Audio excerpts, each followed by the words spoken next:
Take two? Take two? Hello? Take two? Let's see if this one's going to work. What's up, people? Welcome back.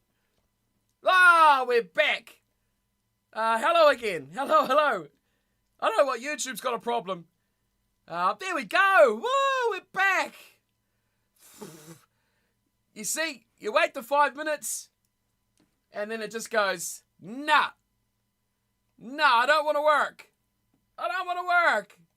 And it just dies. It just dies. Now there's crap going everywhere. Absolute garbage going everywhere. What's up? I don't know what is, you good luck finding the right link to this one. Ay. I don't know if I have to actually swap out these chats or not. But welcome back to Take Two. If you can find your way here, well done. Well, that was a bit of a shit start to the day, wasn't it?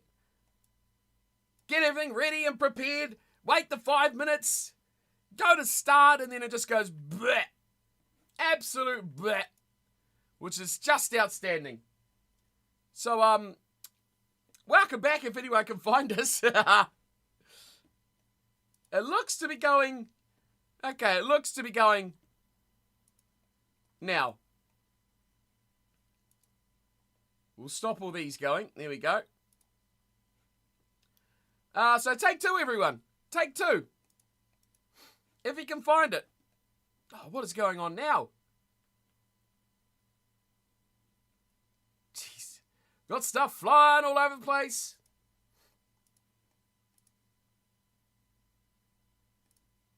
Right, there we go. I think we're right. Good luck finding your way back. I'm going to have my coffee while everyone tries to sort themselves out.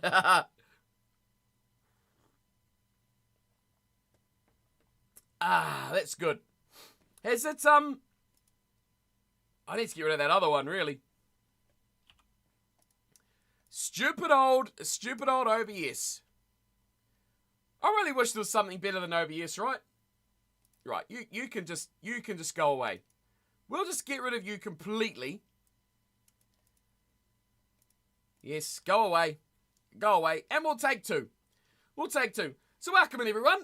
If you can find your way back, good luck. I think it's all working now. It seems to be. Everyone's all got lost. Everyone's got lost. Right.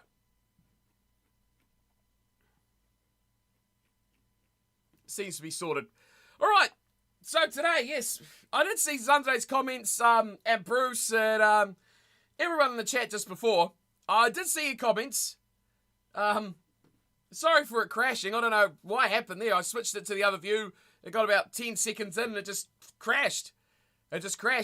Twitch picks up the same stream, but YouTube doesn't. YouTube completely, if OBS stops, YouTube just goes, I don't know, and throws it out the window. So apologies for that. Apologies for everyone out there who was tuning in and got kicked off and kicked in the nuts. Hopefully it won't do that again. Hopefully. I feel like I want to keep this one going now to make sure it is still going. It looks all good. Everyone's made their way back. Welcome back, everyone. Welcome back. How are you all doing? How was your Monday going? And yeah, I did see a comment just before it crashed about didn't think I'd be here so quickly after the World Cup. I mean, I normally do Mondays, right? I normally come in on Mondays, so I thought, let's get on. Let's do our World Cup best of team. What's up, Gregor? Sorry about that, Gregor. OBS just crashed on me. So apologies for that. Thanks for finding your way back to stream number 2. We've streamed twice today. We did a 5 minute and 10 second stream, and we did a Take Two stream. Oh, what? The Bulls lost? Oh man, I predicted the Bulls to absolutely smoke. Oh, that's no fun. Oh yeah, sorry about that, Brucey. it's a bit of a pain in the butt. It's the first time it's actually done that while being live before. But, there we go. Such is life. Such is life. What are the other results, Gregor? What's the other results of the URC? I've seen Dragons almost pulled it off against Cardiff. Cornflake versus... Not me, Bruce. Not me. I lose every time. We all lose, buddy. Which is a bit of a shame.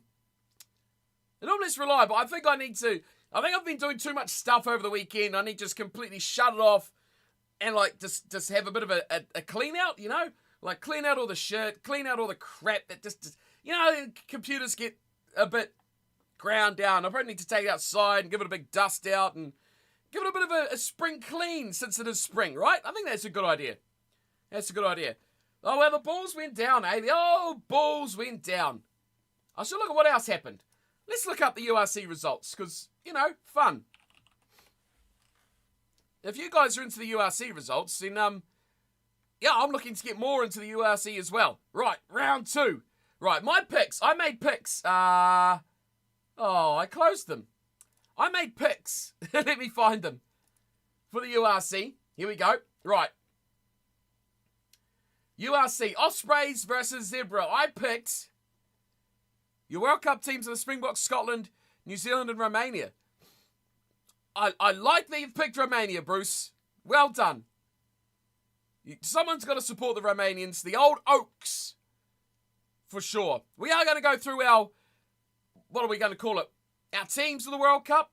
I think a few of the guys are here on Friday. I think Jack did one. I think Yayan did one.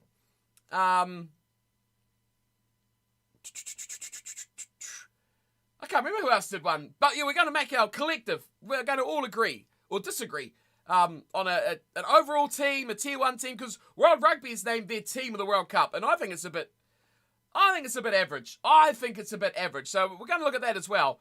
But URC wise, who did I pick? Right, I picked Zebra to get close, and you see, I picked Zebra to go to win plus 15, so to beat the handicap, and they did. They lost by 3. So yes, Romanian meatballs are delicious, Bruce. You got to make them. I made them. I love that. Subscriber series should be the final update out this week, Zandre, and I'm hoping to start it this weekend. It doesn't look like it's going to be 5-team full, though. Probably going to be looking at 4 teams, which is cool. That's fine. That's no big deal. I wanted to start it during the knockouts of the World Cup, but just, time, finishing it off, getting everything all ready is not really worked in my favour. But I hope that's my plan. I'm just going to move players around from team to team to team. And then we're good to go. We're good to go. That along with Bruce's idea of the Super Rugby Rejects as well. I'm thinking about Super Rugby Rejects is going to be like a ultimate team sort of series. So tell me what you think about that. Where we go and actually collect ourselves Super Rugby players, right? So we go and collect someone to join our team. Oh, that's a good idea, Andre. We'll do that as well. Yes, we will indeed. I want to see how my picks went. So I nailed the first one. Connor versus Glasgow. I picked Glasgow. Oh my God, I picked Glasgow. They didn't do too well. Make it the Bad News Bears. I'm happy Leinster got the win versus the Sharks. Hopefully, once the internationals come back, it'll stabilise things. Well, I got that wrong, Glasgow. We get to your Sharkies. Oh, Leinster did very well. Yeah, 34-13. Munster were lucky to get the draw. That one surprised me. Yeah, against Treviso Benetton. That was crazy. Stormers v Scarlets. Oh, yeah, Stormers, yeah. This was a massive difference on this one. Stormers, big. Yeah, and they did win big. So I nailed that one as well. Leinster versus Sharks. I feared Leinster being back at home to backlash after their poor performance in round 1. Bang! Nailed it. Got that one as well. Did Bath play today? Oh, we can have a look at Premiership games in a sec. Edinburgh v Lions. Oh, that was close. I felt confident in the Edinburgh at home. 17-16. Hey, still got the right winner. I thought Munster would smash Benetton in this game. It was a draw. Well, no one was picking that. I thought this was the only real chance for Dragons to pick up a win. They got close. But Cardiff too good. And then Ulster v Bulls. Wow, the Bulls lost. After putting on 60 last week, against who? Against Scarlets. They lose to Ulster. They had a 6.5 point head start, which they missed by half a point. Oh, that's agonising. That is agonising. Well, what did I get? Half of them? I'll take it. The score, what the Bulls Ulster game, Bruce, or Bath? The Bulls Ulster game's here. It's 26-19. In the Premiership though, Bath. Premiership Rugby. I should just do as Andre said and look at Super Brew. They'll have all the results on there. I don't know why I'm Googling it. 5 games in the weekend for the Bulls. Yeah, it wasn't bad, Bruce. It was 26-19. Bulls lost by 7. So, within a 7. Bath lost by a point to Leicester. Oh, no. Man, that was a close round. Look at that. Bristol Bears lost. They lost to Quins by 2 points. Leicester beat Bath by 1 point. Man, 1 point's the order of the weekend for sure. And Northampton beat Newcastle by 2 points. Wow. Saracens smoked Gloucester 24-3. We read all about that one, didn't we? And 43-0. Exeter smoking Sale. Absolutely smoking Sale. 43-0. What's up, Fitty? We don't talk about the Bath game. What happened, Mighty? 1 point, dude. What a close round. We'll get to you in a second, Finn. Like, you look at this. Like, how many... Oh, there wasn't a draw, a 1-pointer, a 7-pointer, a 3-pointer. Yeah, there's a lot of close games in the weekend. That's really exciting. Oh, no. Don't tell me it went down like that. Bath bemoan ill-discipline and narrow loss to Leicester Tigers. Mighty.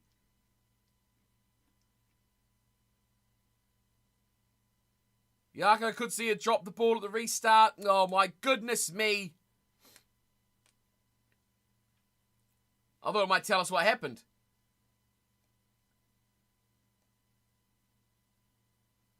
Jamie Shilcock's 8th penalty of the afternoon. Each Tigers ahead. Ay. Is Shilcock his name? He got 20 points by himself. Wow. He had a great game. Finn Russell kicked 14 points. Wow, what a game. Finn, your comment here. He took the defeat well yesterday. Really surprised Barnes admitted his mistake at the penalty and still allowed South Africa the shot at goal. I mean, honestly, Finn, man, it is what it is, right? It happens what happens. It's like, whatever's decided is what's decided. I hate people that complain and moan and whinge on, like, disagree, right? Okay, so this has happened, right? Fact A has happened. That's a terrible call. That's a shocking call. Blah, blah, blah, blah, blah. End of the day, that's the call, right? Going on and on about it for weeks and weeks and weeks or days at least. Sending death threats, crap like that. Nah, man. I don't like it. You gotta beat what's in front of you, whether it's Romania and Bruce or whether it's South Africa and Wayne Barnes. Doesn't matter. Really doesn't matter. But hey, it was a fun, exciting game, right? It was a fun game. Lots to talk about. I'm sure we'll be talking about it for the next 4 years, right? Until we do it all again. You'll be covering the Tigers very soon. That'll be cool. I think it moved on quickly because of what happened to Ngonu as well. It became the main talking point. Whoa, what happened? What happened? What? What happened to an Ngonu? I feel like I've missed something here. Give me another tab. Oh, the boxing. Yeah, okay, all right. Yeah, that's right, the boxing. Yes. Got to respect the referee either way. I agree, Mighty. Everyone makes mistakes. He should have got the win over Fury, but was robbed. You see, that was going on at the end of the stream. I was going to watch it and put it up in the on Discord, but it wasn't showing it. It must have been a pay-per-view sort of thing here, because it wasn't on Sky at all.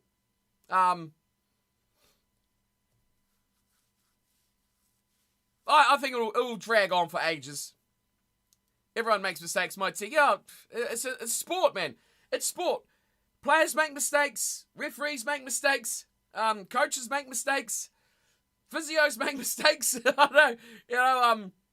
What else? Everyone could make a mistake, right? Fans make mistakes. Yeah. It is what it is. You think Beauden Barrett should have taken the kick if his brother was tired? That kick was probably outside of Beauden's range, to be honest, that second one. The penalty, Sean, I don't think Beauden would have...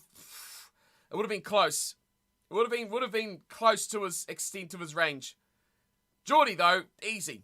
But, it was a wayward kick, right? Hey, end of the day, for me, regardless of what happened, the All Blacks had 2 chances to win that game at the end. Well, in the last 20 minutes. Which they missed both, right? I mean, you can complain about it, but how many chances do you want? South Africa didn't look like scoring any points in that second half at all. I did see, Sean, you said talk about the Premiership, talking to the URC about creating a British and Irish League. I heard about that like a week or so ago. Any progress on that I've not seen? But yeah, that would be interesting, I guess. The Premiership's losing team after team after team, isn't it? So that might be where it goes. That might be where it goes in future. Just to keep them afloat, right?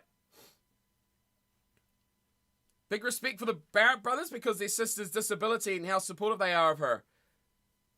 I think, no, they're a very genuine family, I think, right? Finn, they are. They're just nice guys, like most players are, right? Most players are nice guys. Wasp said they'll join the URC if not allowed back in the top of English rugby. Whoa! Wow, the URC's just going to take over. It's just going to absorb the Premiership, right? That'll be funny. The Premiership will just disappear. It'll become URC. We'll just take over everything. That would be very interesting. Very likely.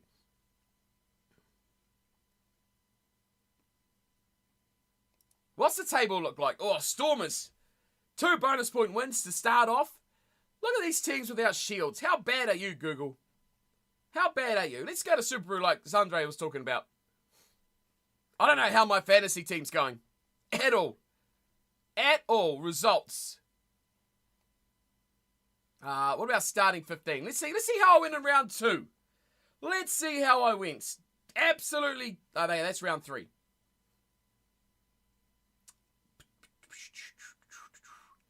How do I go to... Get out of here.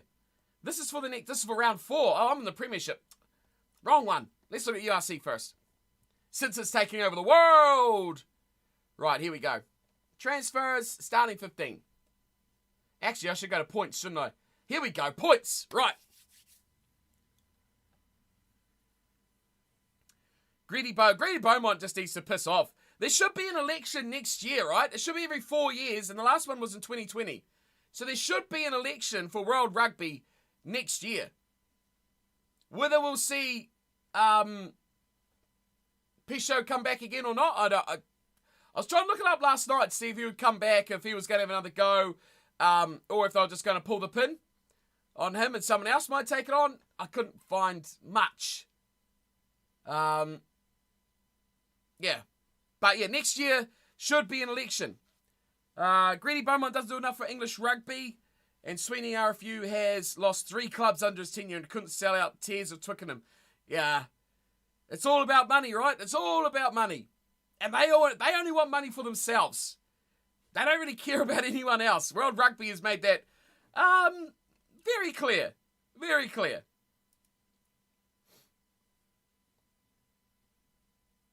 He was in a lot of bother. Pichot, well, he's back on the board as the Argentinian representative, Finn. I did find that out yesterday. So he is back on the board. But yeah, he did quit. He come back on the board this May, I think, earlier this year in May. April, May. So, yeah, he did run off in disgrace, yeah. But he's come back. He has come back. To what extent, I don't know. Will he have another go? I don't know. Will he be able to sway those Fijis and nations like that? He needs to, right? He needs to. But we'll see. We'll see what happens. Now we have the stupid Nations Championship. I know, Sean. I know. I don't think that's going to be good, man. I don't think that's going to be good. I think it's just going to be trouble. Disaster all over the place. Especially for the small nations, right? Which we're going to have a little pick at the small nations here for a best of the best in a moment. So I didn't go too well here. I did see Josh Mackay played, actually. I should have put him on the team. He played really well. I saw he scored a try. Oh, man, he should be in the team. What am I doing? I need to set this team up for the next game. Round 3. Oh, what? Transfers. I don't want to make any transfers. Save the lineup.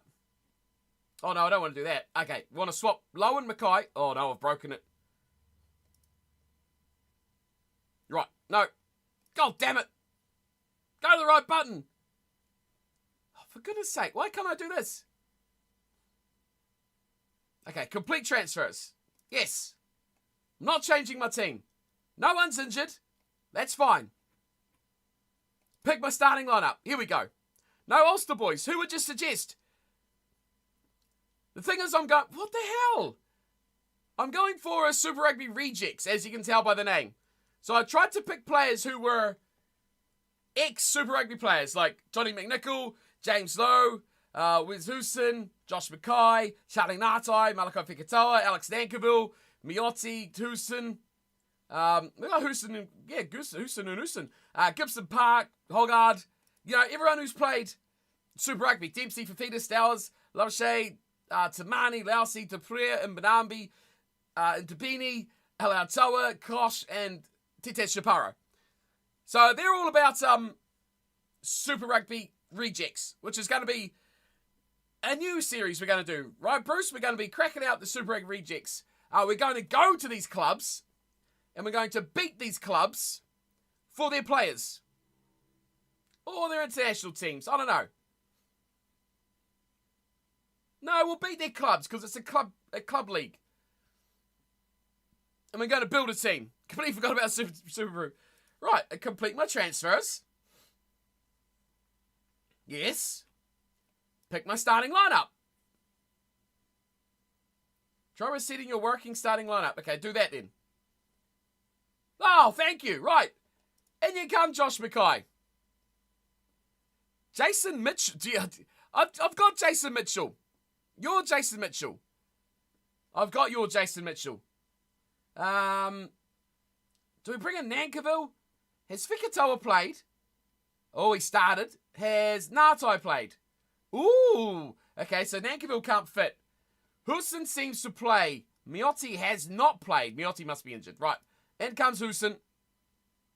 That'll work. Has Gibson Park played? No. No. Has Hoggard played? No. Uh-oh. Uh-oh. We've got a problem with scrum half. Has Fafita played? Oh, what? Has Labuschagne played? Oh, what? What's going on here? Dempsey? Oh, my God. Stowers? Yay, Stowers. Good God. I know my front row aren't going to play. Well, they might be playing now. Manami probably won't play. I could probably swap out that. Even though he's not played either. I think these guys will probably have another week off. Argentinians probably not. Right. I've got more backs playing than I got forwards, but that's okay. I'm going to save that lineup. Right, let's have a look at the pool. I am doing poorly. 10 out of 15. I can't believe 15 people have signed up. Right. Where is... there's Sunday's side. Right, Sunday, you're doing all right. You got 3 tries. Only 3 tries, though. But you're 5th. You're Supreme Mooses. I've only got 2 tries, so I can't talk. There's a couple of us at the bottom who haven't even started a team. Got to run. See you, Brucey. Thanks for coming by, dude. Super 8 Rejects is in the works. All right? Yes. But we'll discuss that more in future. I might even use the streams as a bit of a time to set that one up. I'd say around 3 or 4 when Leinster bring out their international players back. Okay. Peter Stephen was great in the final. The final was, yeah. First half was a bit stop-starty. Daniel, I thought it was a bit of an average match. Just too many stoppages, too much time wasted. Has anyone heard how much the ball was in play for that game, though? Because I feel like the ball was not in play for a lot of that game.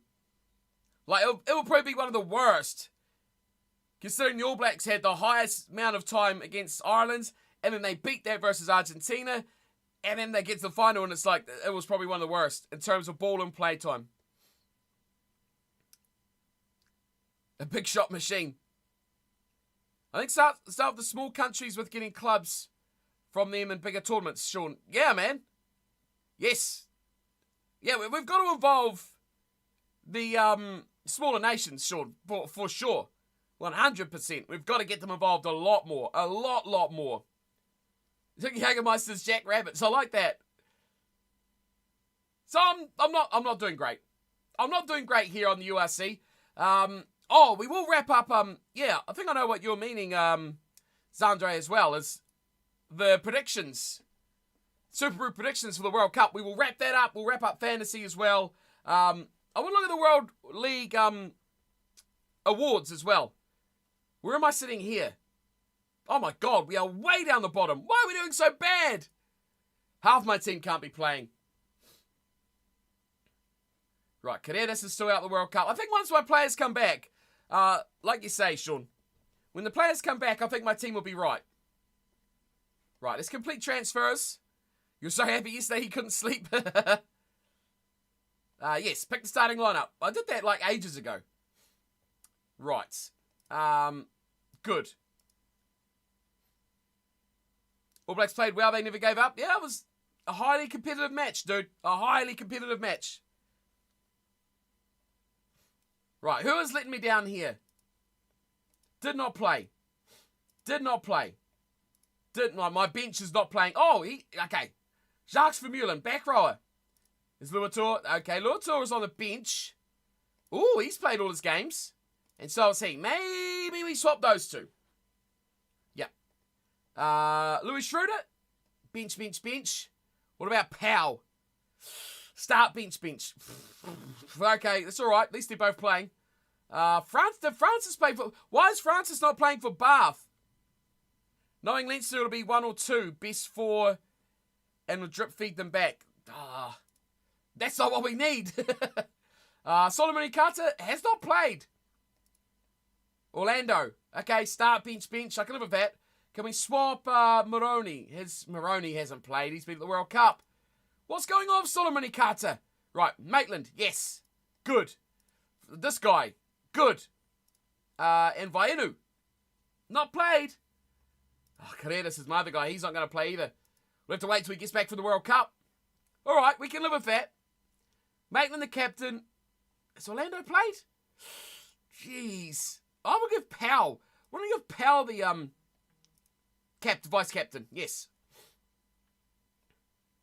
Not doing well with the kickers, actually, to be honest. Not doing well with the kickers. Okay, I've stayed that line up. Right, we are going to look at...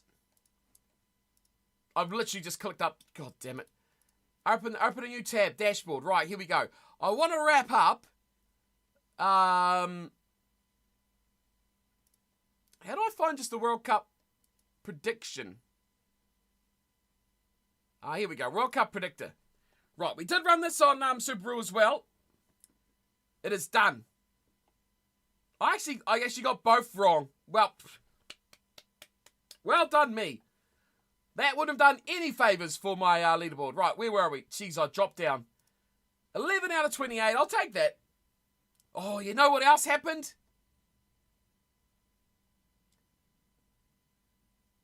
So, Wingemaker. Well played, sir. 3 crowns, 1 got second, and Mr. Flobs got third. I got 11th.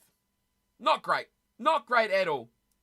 53 on the dot. Where is, look at that. Zandre come up late and very strong.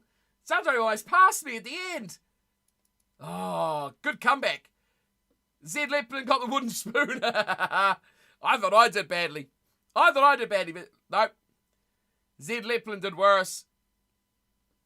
Well, that is that. That is the Subaru leaderboard. Congratulations to the top 3. Well done. Well done. Clap, clap.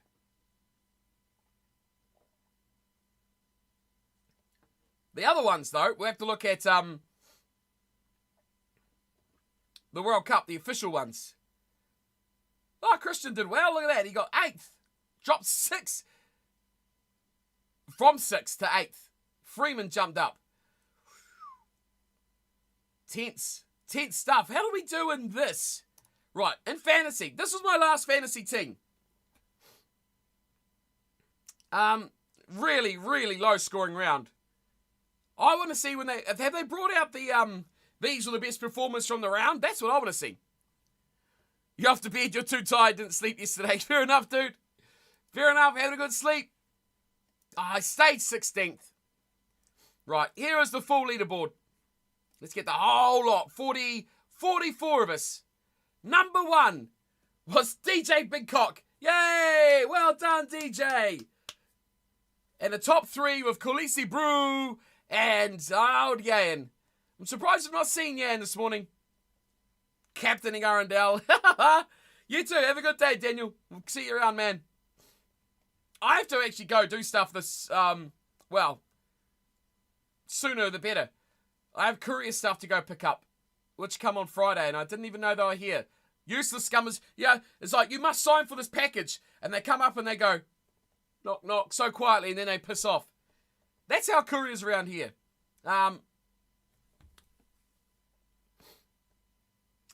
Would you give Six Nations Fantasy a go? For sure, Sean. Yeah. They'll do an official one, won't they? Like Six Nations website. I think they will. We'll look out for that for sure. Yes, definitely. How did the leaders go? Man, everyone picked Arundel. Oh, Carreras. Mateo Carreras was a good shout. There, that was the one to go for. Oh, I was going to pick him as well. So that was a point of difference. Front row. Our front row performed very well. Xavier, Earl. Oh, Peter Stead to Toy. Well, you had to Toy and you had Carreras. This is why this Khaleesi Brew guy did so well. Carreras, De Toy, and the typical front row. Colby 23. Yeah, I dropped Cheslin. They have an official one, same as November tests. Nice. Should have captained Talia. Did Talia pick up 59? Oh, wow, yeah. He did well. See, this guy that won had a team very similar to mine. I didn't go for Zell, though. Who did I go in that back row? Oh, I went an Argentinian, didn't I? Yeah, it's a Beth. Theo Dan did well. Late, but he did well. I mean, I almost picked Sam Kane. None of these guys captained Talia, but I know one person who would have captained Talia. Yeah, Jack. Of course he captained Talia. 118 points. Oh, well done, Jacko. You captained him all through the World Cup, and he finally got you an extra 30 points. He actually picked a pretty good team, actually, when you look at that.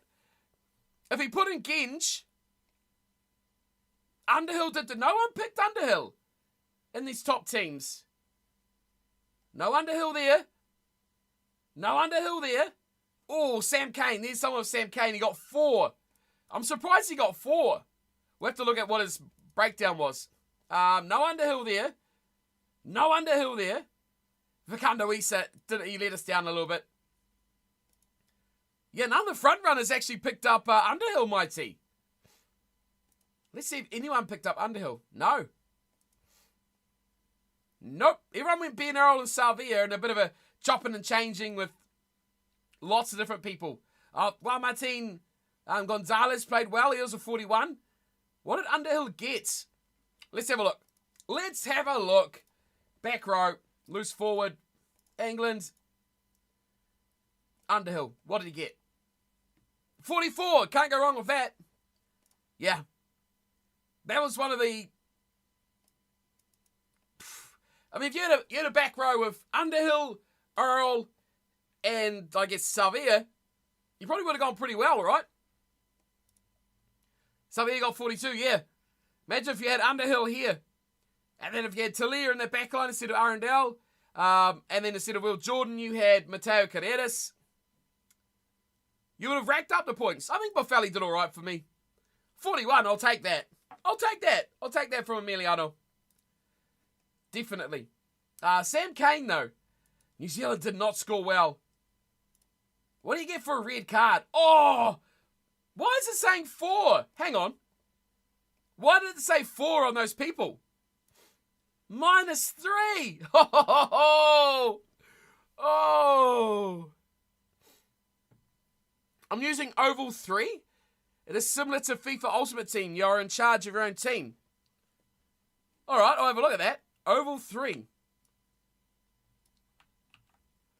I did find the official ones are pretty good though, right? Because everyone can just do their own thing, right? We'll have a look at that one, Sean. Thanks. Underhill was just tackle all game. Good over the ball as well, yeah. Oh, he had a really good game.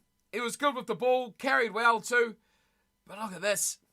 Sam Cane, 8 points for tackles, 1 for minutes played, but -10 for the red card, -1 for missed tackles, -1 for penalties conceded. Unreal. Unreal. But yeah, look at Underhill. He racked up the points. 24 for tackles. That is insane. Turnovers forced, 8 points. 2 for defenders beaten. Line breaks got a point, 7 points as well. His carries got 2 and conceded a penalty. Man, overall, great game. I mean, if you're going to pick probably the best team of the round, I think that would be your front row. I don't know if too many hookers played better. Let's have a look. Oh, Theo Dan probably did. Yeah, he got 49. So you probably go Genge, Dan, and Gullo. Prop-wise, did Maholba play all right? Nah, 34. Oh, well, he did better than Gallo. Kitshoff, 24. Oh, Genge got 30. Inshay, come on, late. It didn't have the impact, though, I think, on Inshay like he did against England. Stewart got 27. Yeah. I saw a lot of good performances from front rowers. Tamati Williams, come on, late, got 4 points. And Nikani do anything? 16. Did Bello play? Off the bench here, 12. De Groot would have got nothing. Yeah, 9. Nothing game from him. So, yeah. You're probably looking Genge, Dan, and Maholba. Probably your... Yeah, 24 there. And Maholba got 34. So that'll be your best front rowers. Second row. Not much happened in the second row, to be fair. Atolze got 16, Kramer 15. Whatever, Tulloch got a lot of turnovers. Yeah, 30 points. Guido Petty picked up just 12.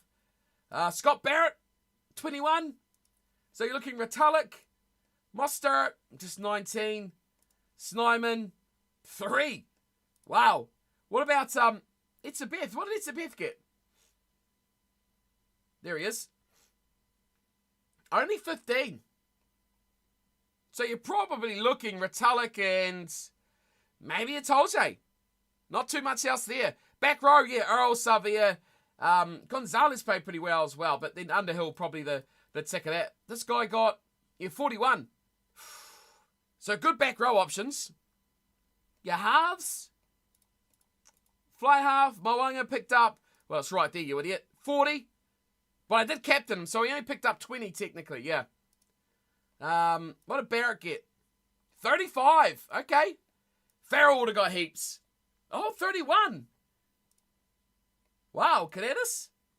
33. Oh. Willemse played at fullback, 12. Sanchez off the bench, just 13. Pollard, 24. Well, there you go. So, Cadetas, no, Bowden Barrett, 35, wasn't he? Yeah. Bowden Barrett was your best 10. And then your backs, we already looked at those. The midfield. Could have been better. Aaron Smith's try got allowed, but oh well, that's the way it goes, right? England didn't go too well. Delendy, what did he get? 12, yeah. Oh well, congratulations to these guys. Yayan got third. He's the champion of our hearts, though. Third position for him. But a cool season, man. A cool series and a cool season of fantasy rugby. It was fun. I enjoyed it. I hope you guys enjoyed it as well. It has been a good blast. It has been a good blast. But what was really painful was this. The predictor game. Because this. Hang on. Let me go to this here. Ramos. I don't know if you guys know, but Ramos got outscored by 1 point by Stinky Farrell. 1 point. Where's the stats? Look at this. Look, most points. Look at this. This almost made me sick. Look at this. 74 to 75. Ah! I can't believe the cheesy prick Owen Farrell come back to win that by 1 point. I'm absolutely distraught. Poor Ramos. If he didn't get charged down, he would have got into the semis. He would have got leading point scorer. It would have been all about Thomas Ramos. But oh no. I know, Mighty. That one kick. That one damn kick. Unbelievable. Unbelievable. Oh well. That's the way it goes. And that is it. Well, that is fantasy. That is predictor. That is absolutely everything. I do want to look at, because I kind of want to look at our best team over the tournament.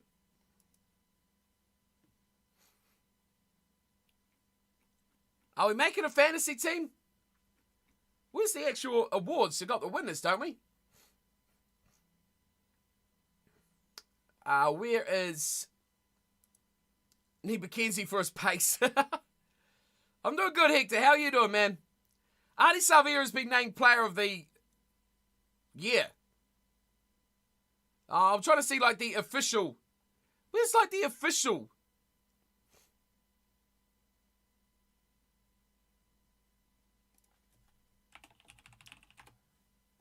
Here we go. World Rugby. Here we go. This is what we want. Right. This is what we want. So here we go, team. Right. Artie Savia has been named World Rugby Men's Player of the Year. What's up, Yayan? Oh, fantasy was cool, dude. It was fun. It was good fun. I just went over it. You got third, but you were first in our hearts, Yayan. You were first in our hearts. We'll get you a prize. I don't know what we'll get you, but we'll get you a prize. Because I don't know who the other guys are. No, late call-ups. You're the winner. But Ali Salvia. Keep the same group and do Super Rugby. Oh, we'll be doing Super Rugby, that's for sure. Hector, we certainly are. We'll find a proper outlet for that as well. But yeah, this is they did a Team of the Year as well, which I want to try and dissect and make our Team of the Year. So, this is where we need all your opinions. Everyone's opinion. But Ardie Savea, Player of the Year. Agree, disagree? The nominations, what were Aki, Savea, Etzebeth, and Dupont. Those were the four. Ardie Savea winning it out. He won't care. He would have preferred to have won the World Cup. So Savea is your Player of the Year. Winner is Martins in our heart. Exactly. Martins has to be up there in our team. Right, here we go. It's really small and hard to read. World Rugby Men's 15's Player of the Year, Ardie Savea. Okay. World Rugby 15's Breakthrough Player of the Year, Mark Talia. Jack? Where's Jack? Mark Talia, Breakthrough Player of the Year. So he beat out Louis Ballybarry, Marnie Libok, and Taiti Williams hardly played. I don't know how he's even eligible. Libok, I think, should have given him a nudge. And Ballybarry started not as the starting winger, didn't he? Valère was there in his spot, and he come in late. So I think it was out of those three. But Talia certainly was one of the first names on that team sheet. Andy Farrell, Coach of the Year. Yep, we're against that one right now. Carter Gordon up there surely as Breakout Player of the Year. Not even nominated. Not even in the... That's the thing, Amelia, right? And hi, good to see you. These awards are so biased towards the top nations. Now, I thought Etzebeth would have got World Player of the Year because South Africa won the World Cup. I thought Libok would have got Breakthrough Player of the Year because he won the World Cup. Where was the Fijian coach? Well, he was nominated, but where was the Portuguese coach? Where were all these minnow coaches? Yeah, Andy Farrell got Coach of the Year. Why? Ardie was outstanding the whole tournament. Yeah, I agree. Ardie was the best player of the year. I agree. Ardie, they got that one right. I think regardless of who won the World Cup, I think Ardie was the best player of the year. Breakthrough player, Talia or Libok for me. One of those two sides, definitely. Best Irish team, yeah, but they were under expectation, right? Quarterfinals were under expectation for Ireland. I think they did not meet and exceed their expectations. So why are they coach of the year? To me, I would have given that to Fiji. Again, your nominees, Ian Foster, no, go home. Jackson, no. South Africa, no. Fiji, for me, straight away. I would have given it to the Fijian guy.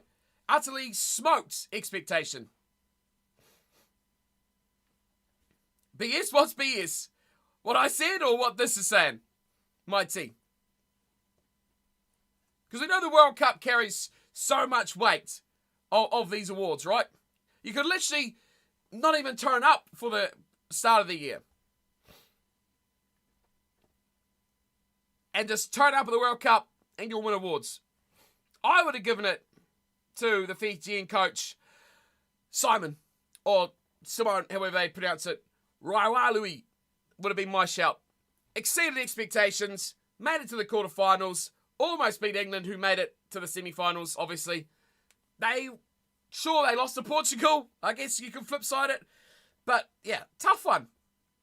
I guess they're evaluating the Six Nations. Hey, Fiji smoked everyone in the build-up to the World Cup as well, if you want to go pre-World Cup. But, yeah, otherwise you're saying Jarks because he won the World Cup. Didn't win a quarterfinal while being the best Irish team. Yeah. I think if they won that quarterfinal and then lost the semi-final, that makes... that would have made all the difference. They should have been in the final by their expectations. They were on a 17-game unbeaten streak here. That's true. I mean, they've improved incredibly, don't get me wrong. But when it comes to the big show, their target pinnacle point, they fell short. But even still, well done, Farrell. Try of the year. I wanted to watch these. Now, Duhan van der Merwe's try, I did see this one. Man, got 51% of the 5,000 plus votes. Can't believe they only got 5,000 people to vote. For World Try of the Year. That's crazy. Let's see if we can find them, shall we? World Rugby Tries of the Year.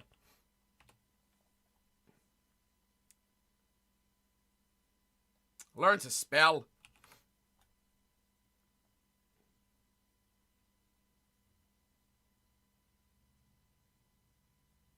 I want to see the nominations.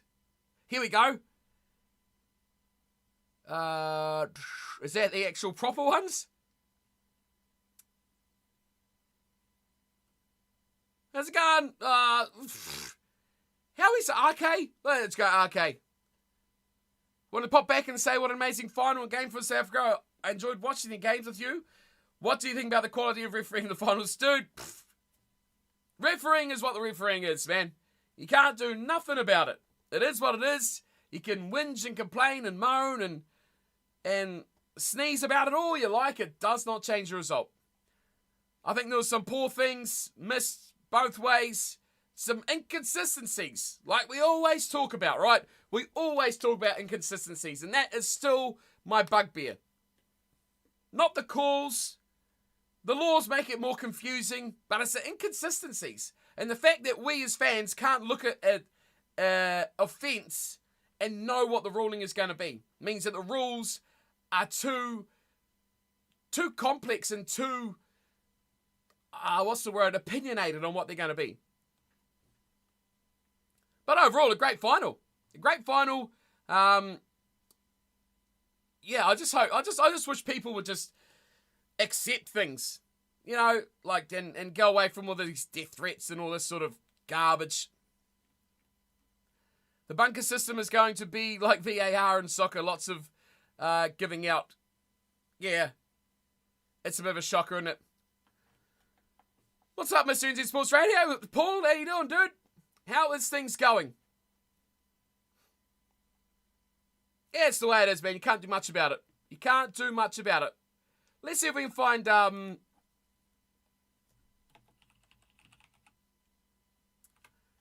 to find these tries of the year. The good ones. Nominees. Let's see if it's got it. No. The All Blacks had a chance to win. It wasn't the ref's fault. No, man, we've been through that like 6 billion times, man. 2 shots at goal. If you can't get your 2 shots at goal. Oh, fuck a Tava's try. You're so right, Mighty. He didn't win. He didn't win, Mighty. But yeah, you miss those 2 shots at goal, you ain't winning the game. You're doing well, but it's very wet. Really? Dude, it's an incredibly sunny day. I'm not going to be going for streaming for too long today because it is incredibly hot. Incredibly hot. Is this actually the nominations? Oh, it is. Oh, it is. Yes, I found it. I found it. Hold the phone, people. Hold the phone. I found it. Here we go. These were the nominations for Try of the Year. I hope you can all see. Let's get some sound going. Heavy rain and strong wind warnings in Coromandel. Wow, that's not good, dude. You should live down here. Live down in good old South and support the Stags. It's like so sunny. Literally, I probably can't stream for too long because the camera will overheat. Let's watch these. Hopefully it's not too loud. Here we go. Right, this is legit. World Rugby. Let's see. Is this year? I presume it's this year. Oh, look, this should have won. Look at the conditions. Oh, this last year? Oh, that's Try of the Year. Try of the Year right there. Is this last year? Oh, 11 months ago. That's a great try. Who won? Who won that one? That is a great try from Chile there. Oh, where's the new one? Oh, boo. Boo. Where's Try of the Year? We played in those conditions 'cause last year.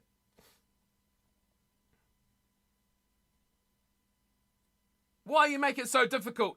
I want to see all the nominations for Try of the Year.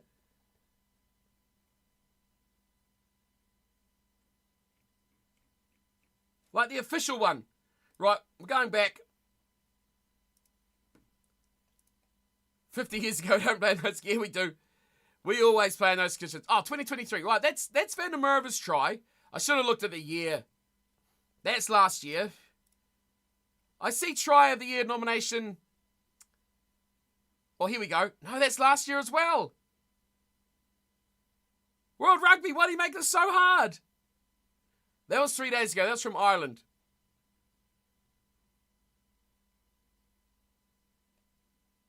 Here we go. What is this going to have video? And that Chile try got it. That Chile try won. Haha. Last year. Yes. Good stuff. Here we go. 3 years ago. 3 years ago, 3 days ago. I can't find it. This isn't fun. I can't find it. Someone find it. Reviewer, have you seen the 4 tries? I want a video of the tries. How do we vote? Oh, here we go. Oh, here we... the 4 nominated tries. Here we go. Got it. It's separate videos. But we've got them. There we go. Bugger off. You need a producer. Dude, honestly, we do things on the fly. And we go absolutely so wayward. We go all over the place. We start off, then we go world tours. We go over here. Nothing. This is not organised, man. So that one won. I'm doing that one last. Right, Fiji. Here we go.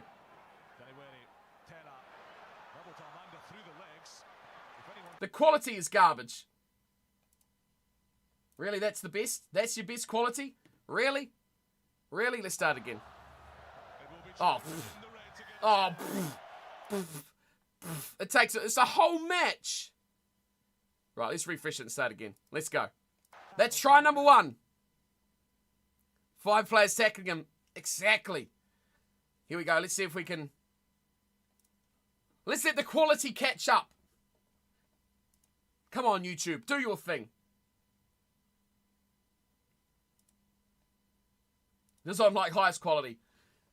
Let's go. Right, it's Ireland. Is this Hugo Keenan's try? Scotland did it last week. Scored tries almost every time they get into Big cruncher.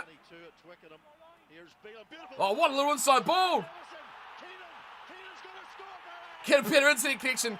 I think 300 down is fast enough, dude. 300 down is fast enough for me. Oh, look at that loser.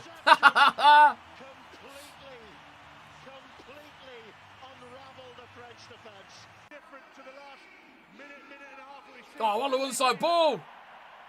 Nah, that was average. That was average. Sorry, Ireland. That was average. Brilliant inside ball to Hugo Keenan.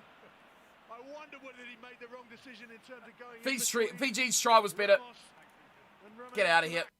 Right, Pinot. Let YouTube do its thing. Now screw it, we're going. Oh, it's the same game? Oh, now this is a try. This is a try worthy. This is a try worthy. Oh, that's a great try. Now that is a good try. That is a much better try.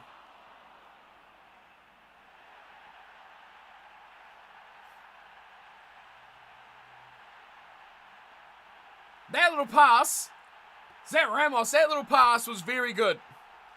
Hector, this is only last word. This is this year, man.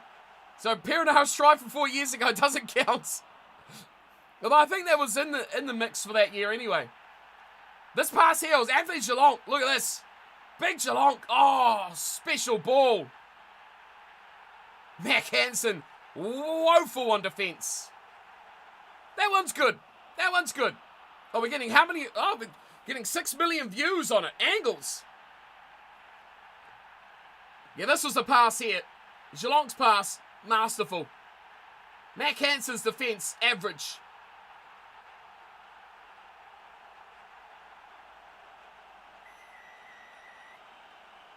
average. But yeah, where's... Oh, jeez, how many... Okay, I've seen it enough. How many... This is all, bar Fiji, all Northern Hemisphere teams. What about...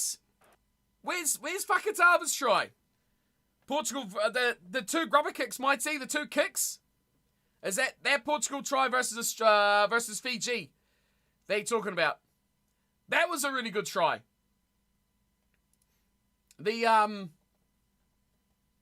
I still think Fakatava's try for Japan was the best try. The best try by far. Right, this is the one that won. This was the winner. This was the victor. So brace yourself if you have not seen this. Because it's not a bad try. Any Portugal try is great by default. That's true. That is true. And the Uruguay scored some good tries though as well. They scored some really good tries. Right, let's go. Watch this from Van der Merwe. Watch him go. Straight through, and it's England as well. Oh, look at Van der Merwe. He should never have stepped inside there. That's ridiculous. That's ridiculous.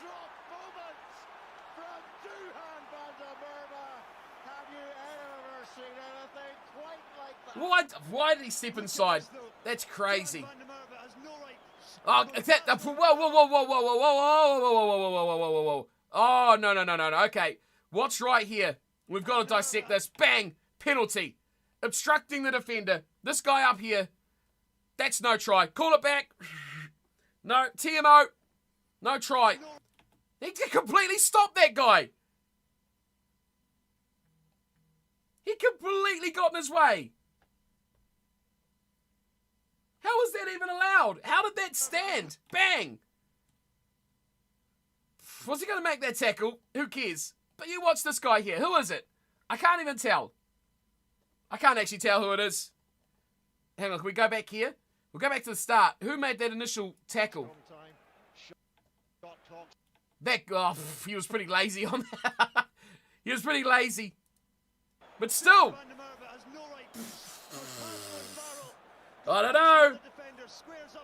know. That step was mad. Get the cape on. Superman's coming through. Here we go. It was Farrell. Of course it was Farrell.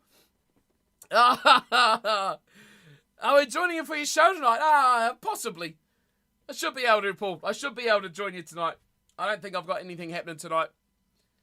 Bloody World Rugby eligibility rules. You shouldn't be playing for them. Come on, Scotland need all the players they can get, you know? See, if you're around here when the Scots are here, they'll be kicking you for that. Farrell wouldn't have used his arms anyway.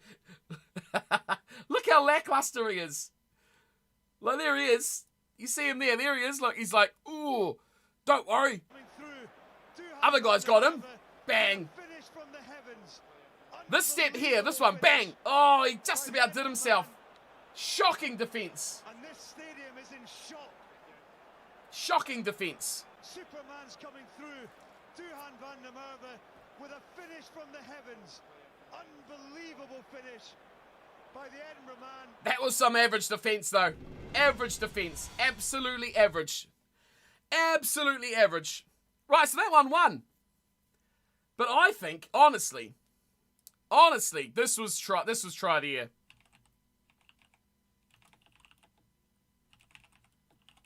This was try of the year.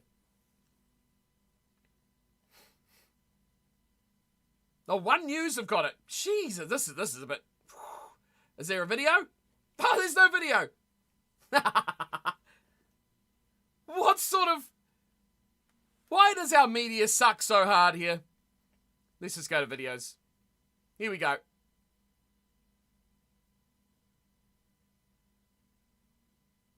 Jesus, on Reddit. Why can't we just get... I just want the try. Here we go. This is try of the year. Maybe as well. Would be good if the cameraman actually showed the play of the ball. Well, they probably didn't expect him to do that, right? They probably didn't expect it. You haven't had a chance to watch it? Watch the second half. Second half was much better than the first. First half was pretty average. I wonder if there's like a Portugal... Every try from Fiji versus Portugal. Nah, where's this Portugal tries?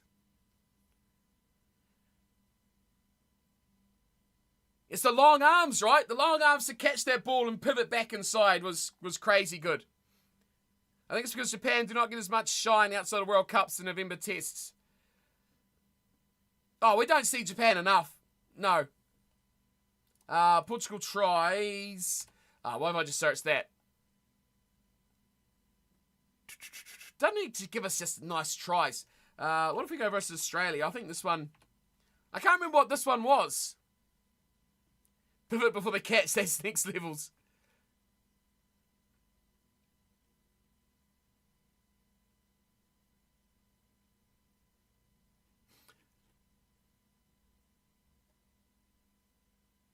Doesn't give us just the try. Where's just the try? I want to see this Australia try you're talking about. Oh, look, it's actually on the official website. Let's get, Georgia was an incredible game. Where's the highlights of Georgia? Georgia. Yeah, this one. This was the game. Hot TMO footage, your favourite. Could have been it. That could have been it. Oh, well. What a tournament it was. What a tournament it was. Incredibly good tournament. Oh, well. Portugal could have been in the quarterfinals. Yeah, they could have. They could have, yeah. They're now ranked above Samoa and Tonga, really? That's incredible. That really is quite incredible.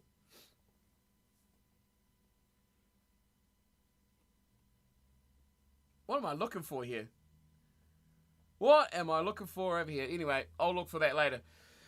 Yeah, there we go. So we've gone off awards and we've gone to the best tries from Portugal.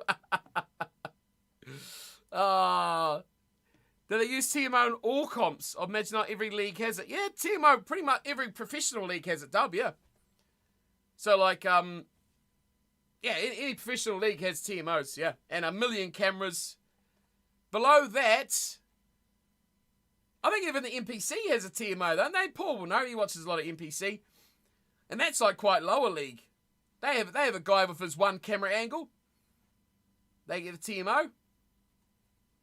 Everyone gets the old TMO. Except for clubs. Because it's not professional. Well, not fully professional. What other awards we got? So Duhan Van der Merwe got that. You can see Brazil in 2027, the way they've expanded the World Cup. Well, hopefully. Brazil would be fun. Premiership didn't have TMOs for every game until recently. Well, that's because they don't have any money at all. They hardly have any clubs.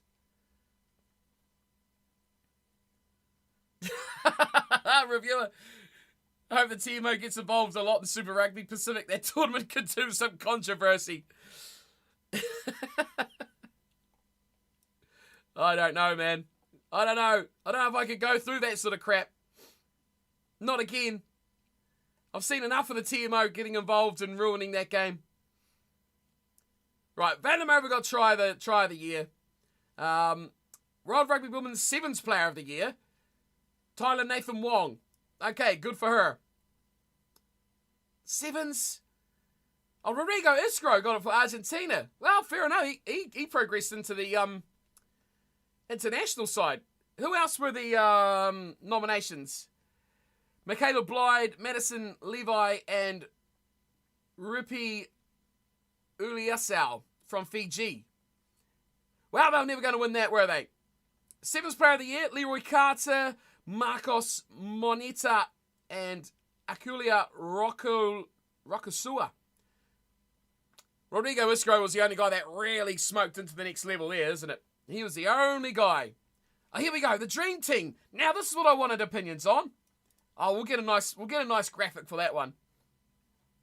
Distinguished service, no one cares. Special order merit. Okay. Oh, here we go. World Rugby Referee Award. David McHugh. Who the hell is he? Contribution for more than 20 years. No one cares. No one cares. Okay. So there we go. There we go. That's your awards, not rewards. You've heard it here first. I want to look at the world. Hang on. The World Rugby Team of the Year. This is the one. Where's the image? Here's the image. Right, this is what I want. Here we go. Oh, can I not make it bigger? Why do they make this so difficult? Why? Why do you all make this so difficult?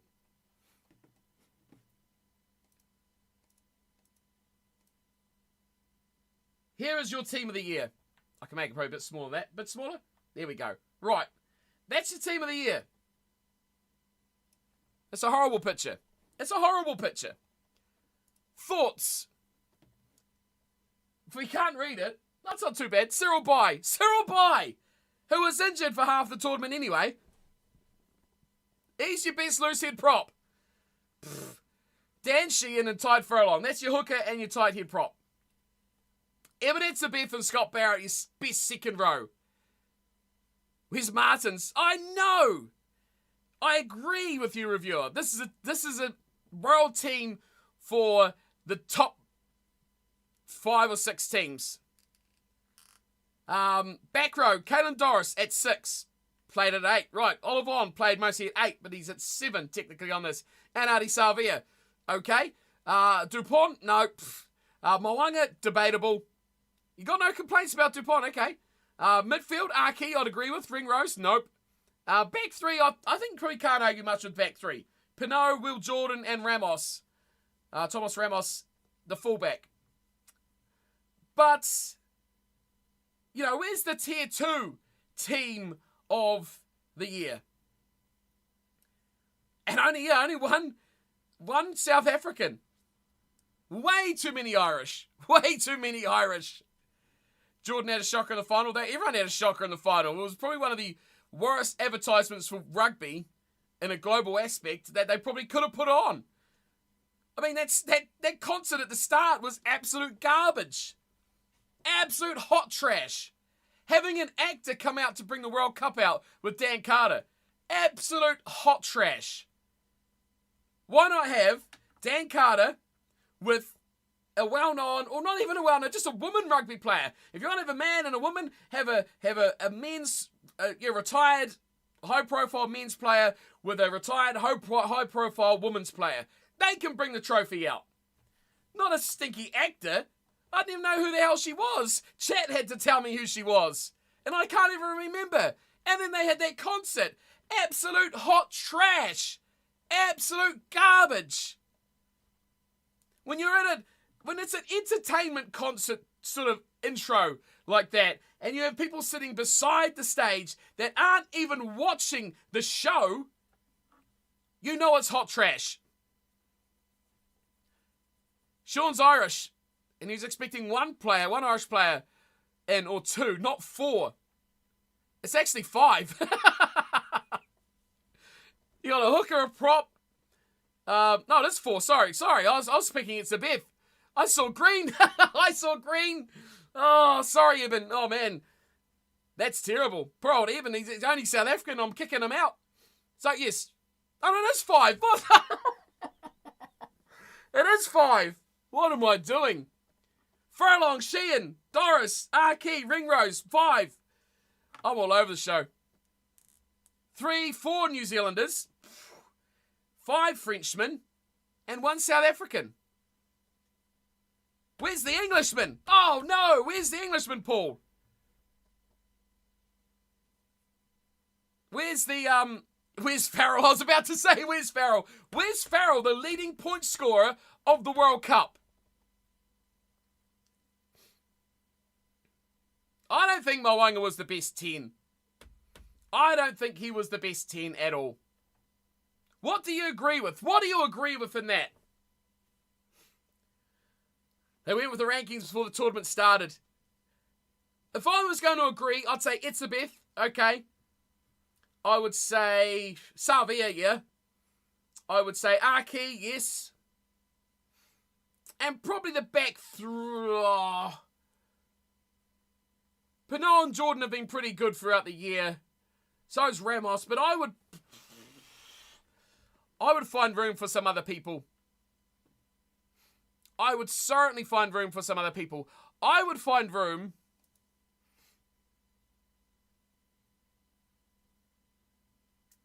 Where is our... Angus Bell? Angus Bell had a really good year, actually. Nasalevu, possibly, in there, Sean, or Laraja, or Tuisova. They all both played on the wing and outside.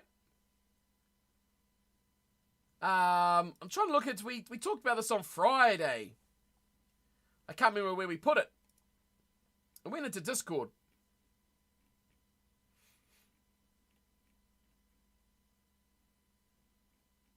Where did that get put? Not in there. But, other than that, who would you put? I'm trying to see where our little teams were that we popped up here. Ah, here they are. Right, so we did this on Friday. Yain, if Yain is still here, Yain put his team in. Yain was here before. Malvaka? I think, yes. Yeah, there we go. Right, now the names are coming back to me. Malvaka, the French hooker. The French hooker takes number 1. And Malolo, the Samoan hooker, would take number 2. That would be my 1 and 2.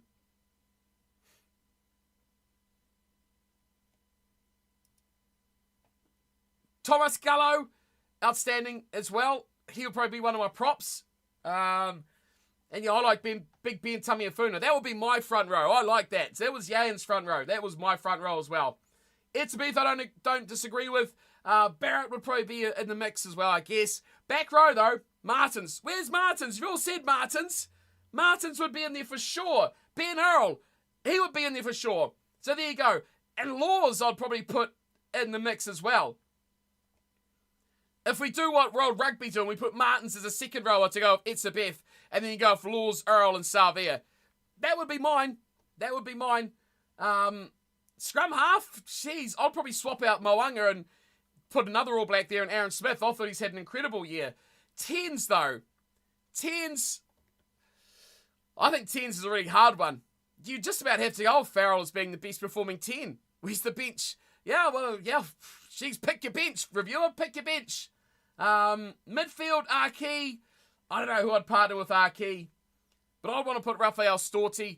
Adeo in there as well. Back row from Uruguay. Amaya from Uruguay. Echeverri, another one who's certainly been up and had a great tournament. Those guys would all be in the mix for me. All be in the mix. If you had a bench as well. If you had a bench. Where's this tier 2 team? Arata, yes, Arata at 9, Mighty, yes, so true. So true. Echeverri was good. Kurvali and Marta, Niniashvili. Yep. Storti. Yep, dear reviewer. You got me on this right on the time. See, this was Yain's tier 2 team. Let me move it over across a bit so you can see it. There we go. See, this was Yain's tier 2 team of the, team of the year, I guess. So you'd almost go with that. I would agree with a lot of those players. Yep, he's got Tuggy in there as well. Maravesi, not a bad shout. You see, yeah, he had that. And then he also had this for his team of the tournament. So this one here was his team of the tournament. Aside from maybe Moanga and Ioane, I don't know where I'd swap those guys around, but I'd probably have some tier 2 guys in there. But yeah, that back row, definitely. I think that back row is team of the year material. That front row is team of the year material. That pack, actually that pack, I would not change that pack. Marquez at 9, yep. And Tajir at hooker. No, it's irrelevant. It's midfield, right? Team of the year. Look at the actual team of the year. They've got all sorts of players. Oh, look at the back row. They've literally got 3 number 8s in the team of the year back row.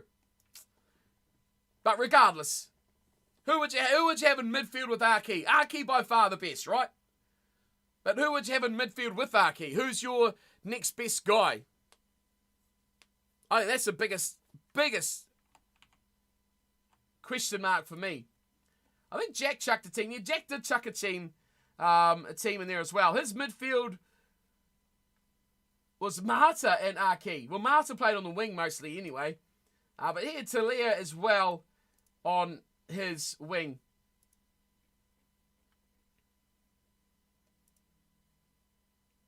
The South African midfielders, Dearlendi, Creel alongside Aki as your team of the tournament. That would be my pack. I would not disagree with that pack at all. Coach. Whoa. Who would have his coach?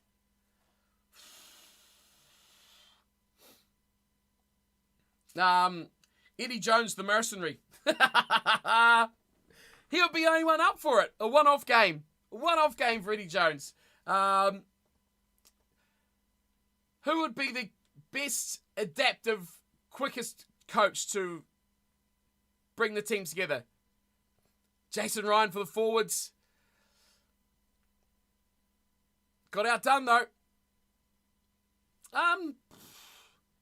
Gatlin is a good coach for one-off games. I'll just about give it to the Fijian coach. Or, actually, no. I would give it to the Portuguese. The Portuguese coach is the one that absolutely teared to shreds in his post-match interviews, wasn't he? Or was that the Uruguayan coach? I think it was the old bald guy.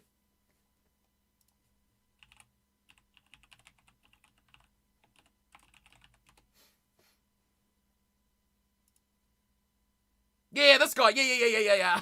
This guy. The Portugal coach. Yeah. Because he is fiery, man. This guy here, old Baldy, he's the one. Yep. He gave no shits who he was talking to. Yeah, a Fiji coach would be a good shout too, Dub. He'll be good. I think if you're going to be serious, he'll be good.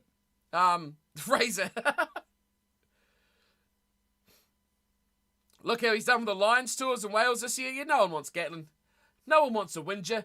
This fella here, this fella here that comes in and absolutely cracks into action. He's my champion of the World Cup. My champion of the World Cup, this fella. That's it. He's the coach. He is the coach store. Fiji coach can be the assistant, Dub. We'll go along with him. And Gatlin can be the water boy. What else am I changing here? I would probably say Farrell has been the best 10, but that would absolutely screw all of these guys outside him. And I don't know who I'd pick for another midfielder. I don't know who I'd go for another midfielder. Trying to think, you think of all the teams that were really impressive. Do not like that colour? What's up, Supercar? Oh, it's green? Oh, yeah, it's wrong green though. It's Minnesota green. Come on. I didn't even think about that. Played in the 87 final. Really? For France? Is he French? Is he French? Is he really French?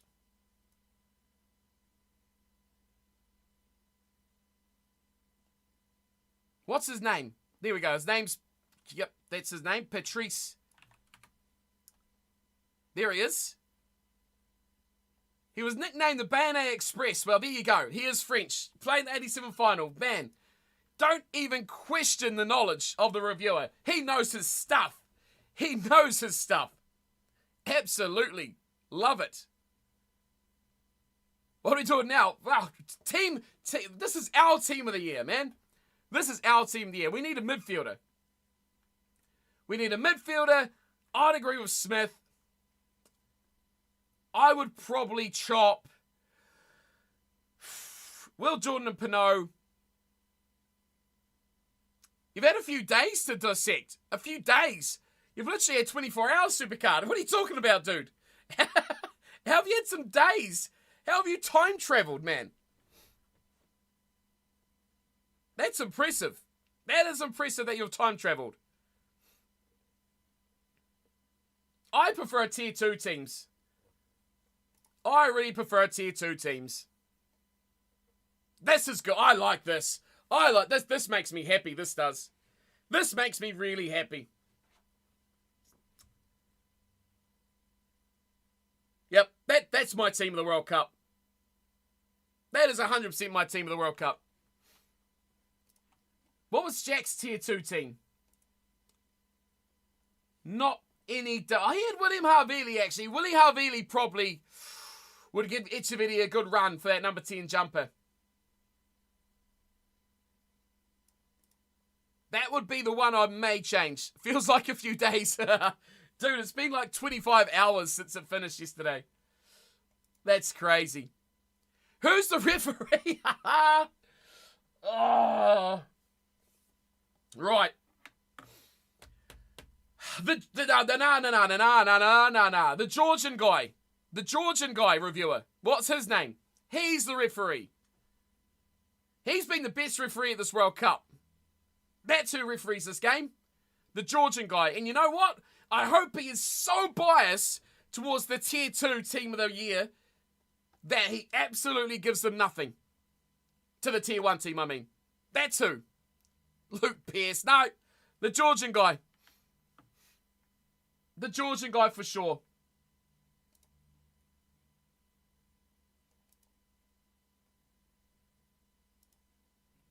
Midfield is the hardest thing. I'm just looking through your guys' other teams and... Jeez, Delendi is in there, talking point. No.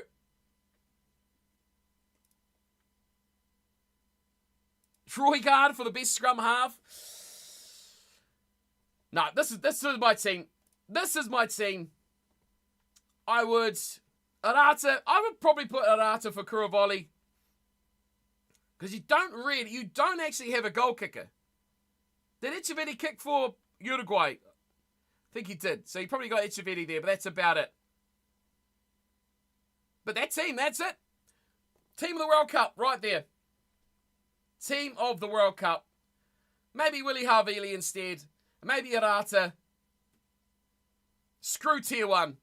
Down to Tier 1. Refereed by, what's that guy's name? Hang on, we'll find his name. Georgian Rugby World Cup referee. There we go. Nika Amashukila. There you go. That's who the referee is, reviewer. World Rugby Elite Referee. That's him. Nika Amashukila. That's him. He's the referee for the game.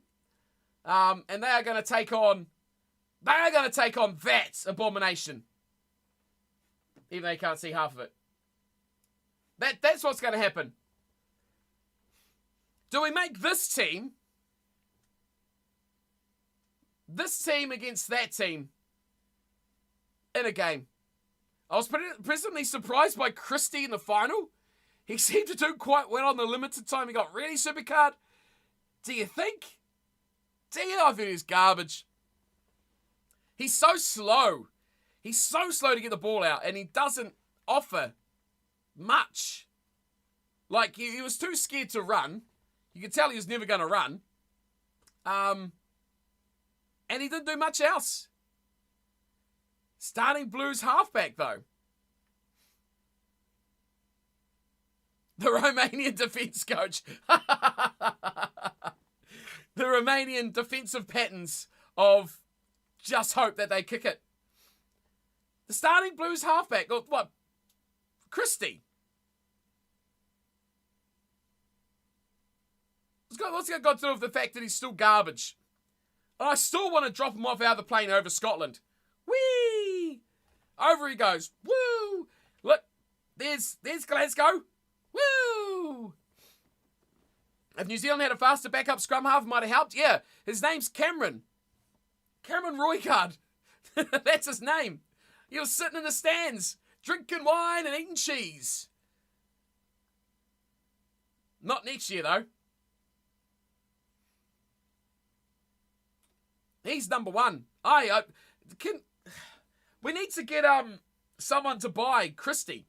Any of your Northern Hemisphere teams, you need to buy Finney Christie. Just do whatever it takes. Offer him a monstrous contract for one season and then sack him. I'm really surprised they even took Smith off, to be honest with you. England needs some halfbacks? Yeah, well, they've already had the guy that's gone back to the Crusaders, the bald fella. He played a few tests for them. They like a good New Zealand halfback. They could have Christie. But he's already Scottish, so if we just drop him off in Scotland... Willie Hines, that's it, Mike. See, you're onto it. Yep. Get in the bin. He's trash, man. He is trash. He's come back to the Crusaders as well. France were doing the top 14. Oh, I don't care where he goes. He can go to France. Go to France, play for Scotland. I don't care, Finley. Just get out the plane. Just get out. Woo! Out you go. Get rid of him. He can play for England. He can play for Scotland. He can play for France. I don't care. Just get him out of here. If next year the All Blacks don't go with Roygaard, Fakatava, and anyone else but Christie, they're going to have problems. I think they are. That's your 3 number 9s. Roygaard, Fakatava, and anyone else. Or like that, Brad Weber's gone. He's out of here. Pretty sure he's signed overseas. Finally. Let him play for... Yeah, Portugal can have him. Yeah. Does Finley Christie have Portuguese great-great-great-great-great-grandparents? That'll do for me. Get him in there. Get him in as a coach. Or that Chiefs guy. Was it Cortez and Atama? He looks like he's quite exciting. He's a scrum half, is he? I didn't watch much Super Rugby this year, so... I was over the other side of the world. Weber gone? Yeah, Weber is gone. He's gone, Burger. Ratama, yeah. He's at the Crusaders now. So that could be interesting for next year. So there you go. Roygaard. Vakatava. Yeah, Xavier Rose, all right. I think this is the best part about a new year, right, of rugby, is they get all these new players. Just try these no-name 19-year-olds out. Just get them in there. Get Ratama in there. Get some pace around the breakdown. That's what we need. They're fast. Bang, balls out. Oh, you don't even get a chance to compete. Too bad. Get out of the way. That's what we need. There's nothing new about Bryce Heem. How do we get on to Bryce Heem? Bryce Heem is garbage. Absolute garbage. He's as bad as the opening concert to the Rugby World Cup. Absolute trash. He is still playing. Unfortunately, that is a very unfortunate thing. What's with these old guys coming back and playing? Aaron Cruden's coming back. Bryce Heem. Willie Hines. Try-scoring machine. Oh, no. Oh, it just shows you the lack of depth in the premiership of Bryce Heem is carving up, dude. Oh, Andy Ellis. Oh, God. What is this? Bringing back all the garbage. It's like when the trash is out in the trash, man, you leave it out in the trash. You don't go bring the trash back inside. Razor will probably pick Drummond. Drummond's not too bad. He's definitely better than some of them.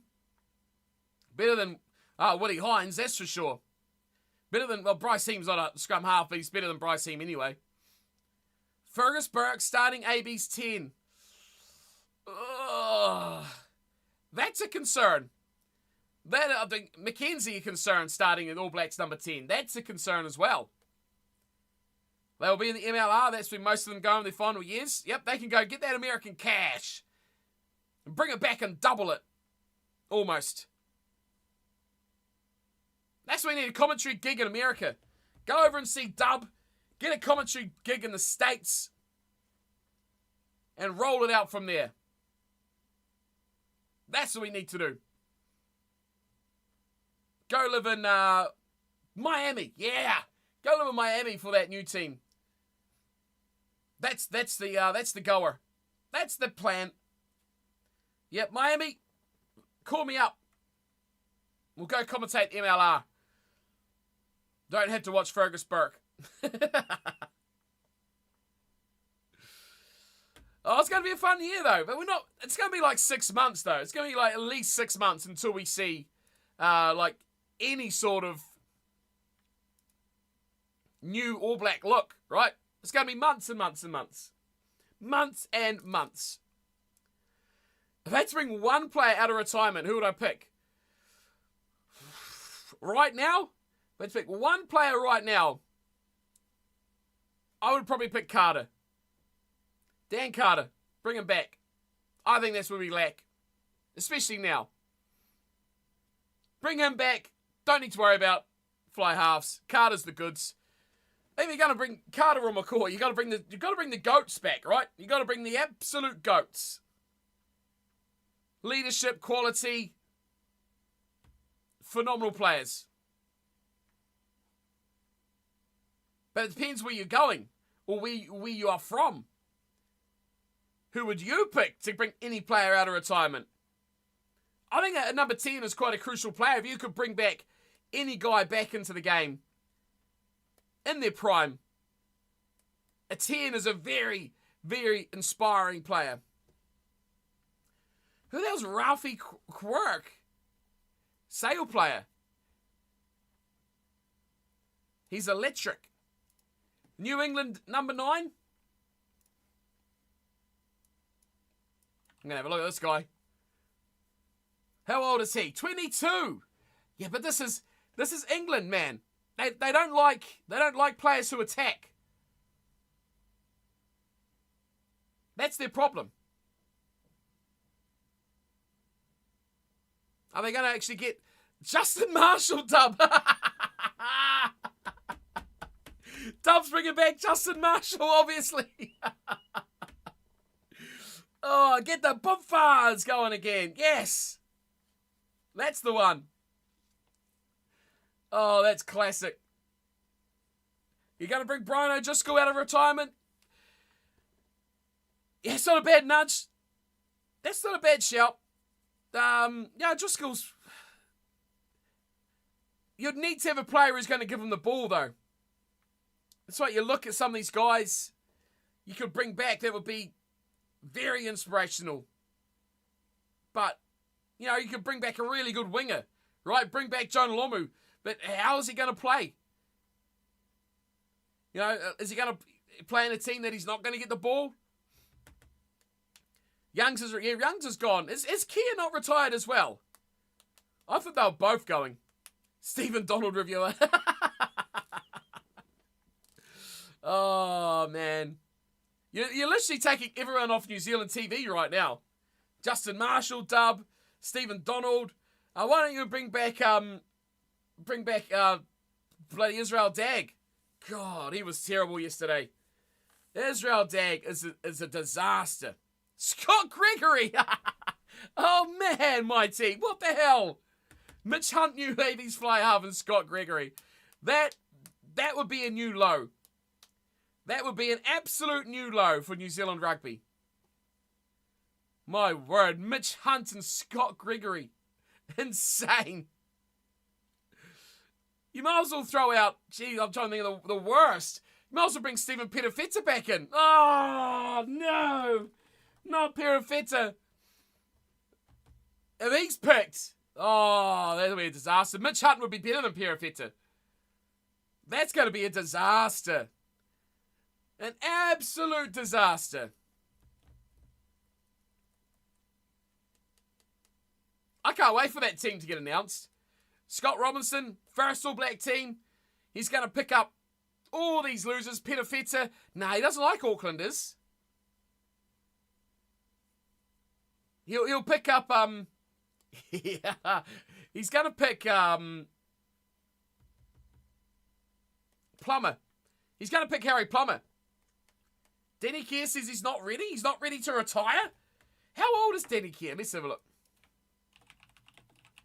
Denny Keir he's 36. Time to give it up, dude. Danny Kerr makes decision. Here we go. I'm reading this. Danny Kerr is older, blah, blah, blah. He wants 100. Oh, I'm not retiring. I'm going to try and play. I'm not reading all that. Unreal. That's crazy.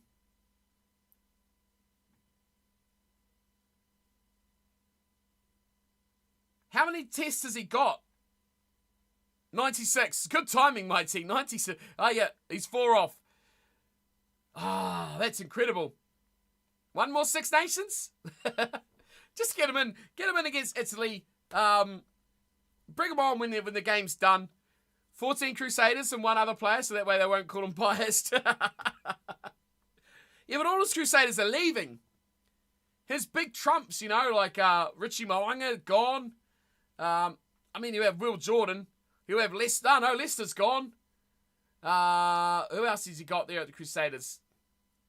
He'll probably bring Havili in. Well, back in. He's already in, but obviously he will keep Havili. There he'll be his Swiss Army knife. He's got Tamati Williams. That's the future. He'll be the new starting scrum half for England with Young's retired. Really, what about Van Portveld? I thought that he was the go-to before his injury. After that kind of stuff. Well, Alex Mitchell, he's not that old. Surely he's down the pecking order, right? Surely. I mean, England's in trouble if they're going to start straight like that. Bring back Carapalo. Oh, oh no, Perenara still plays, doesn't he? Oh no. Oh no. No. We need 10s. We need some 10s. Yeah, there you go, Mighty. That's your 3. Well, at least 2 of them. I think that's at least 2 of them. And then Kerr will just play domestic rugby for a year, and then he'll be like, well, they ain't picking me anymore. Now I'll retire. And he won't go out with a big bang. Does he still play for Harlequins? Oh, he does still play for Harlequins. Man, he must have been a Harlequins for years, right? Literally since 2006. Wow. He's played his whole career at Harlequins. Wikipedia calls him a scrum half, fly half. That's funny. Oh, that is quite funny. 360 games. That's incredible. I am going to do a little thing, actually. I saw some people, football streams do it, where they literally do this. Anyone from the early 2010s want my youth back? They literally do this. I'll show you. They literally do this. I don't actually know if it's going to work. It might not work.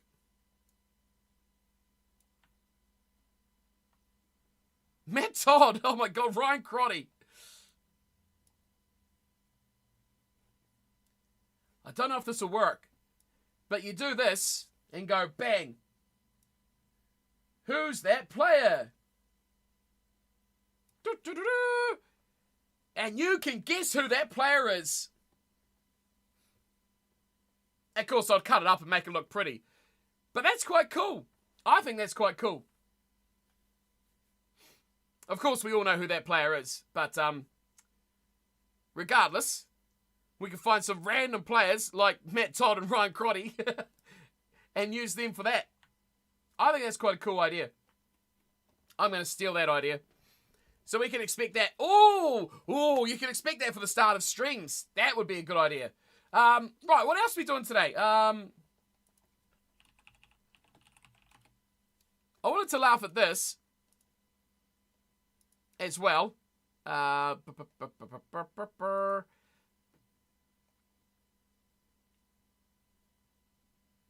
That's not a very good picture. I can't laugh at him like that.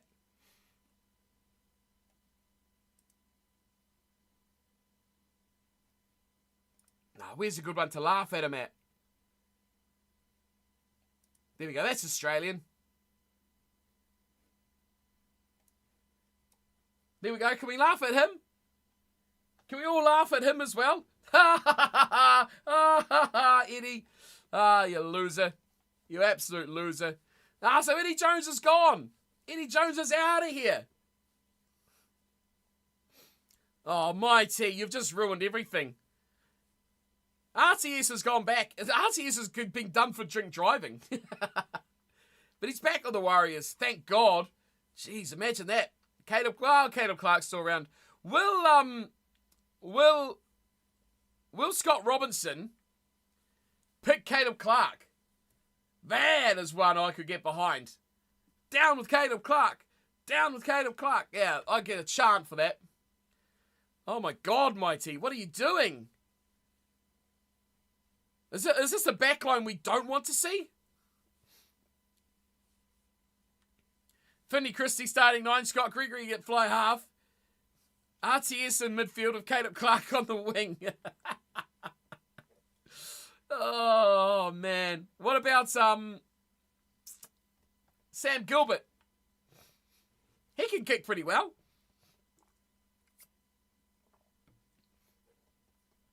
Get Sam Gilbert at fullback. Pick the disaster All Blacks. We should have done what Eddie Jones did. Just picked all these young guys that are half injured. That would have been a great idea. You're already leaving, right? You're already leaving as coach. Foster's going out. It's like, what a way to go out. It's like, screw you, New Zealand Rugby. Give them the big finger. And just go and pick who you want.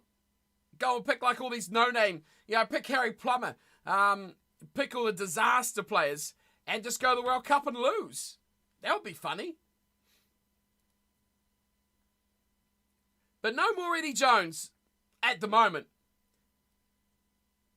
I expect he's going to be off to Japan, or he's going to try to go to Japan. Did you see Eddie's quote? Which one? Sometimes you have to eat shit for others to eat caviar further down the track. That one?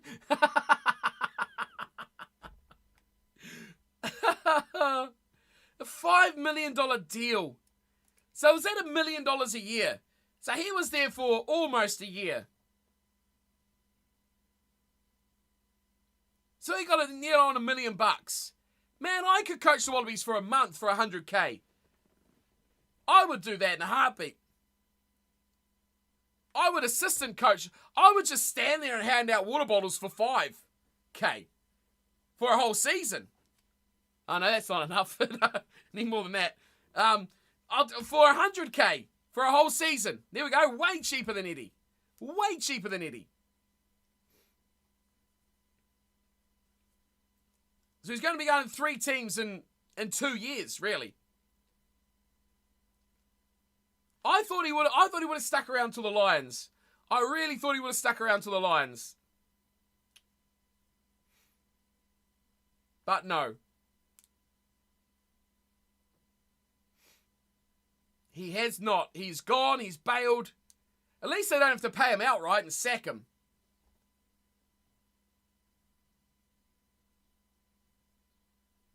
Maybe you'll be the All Black coach, assistant, with Razor.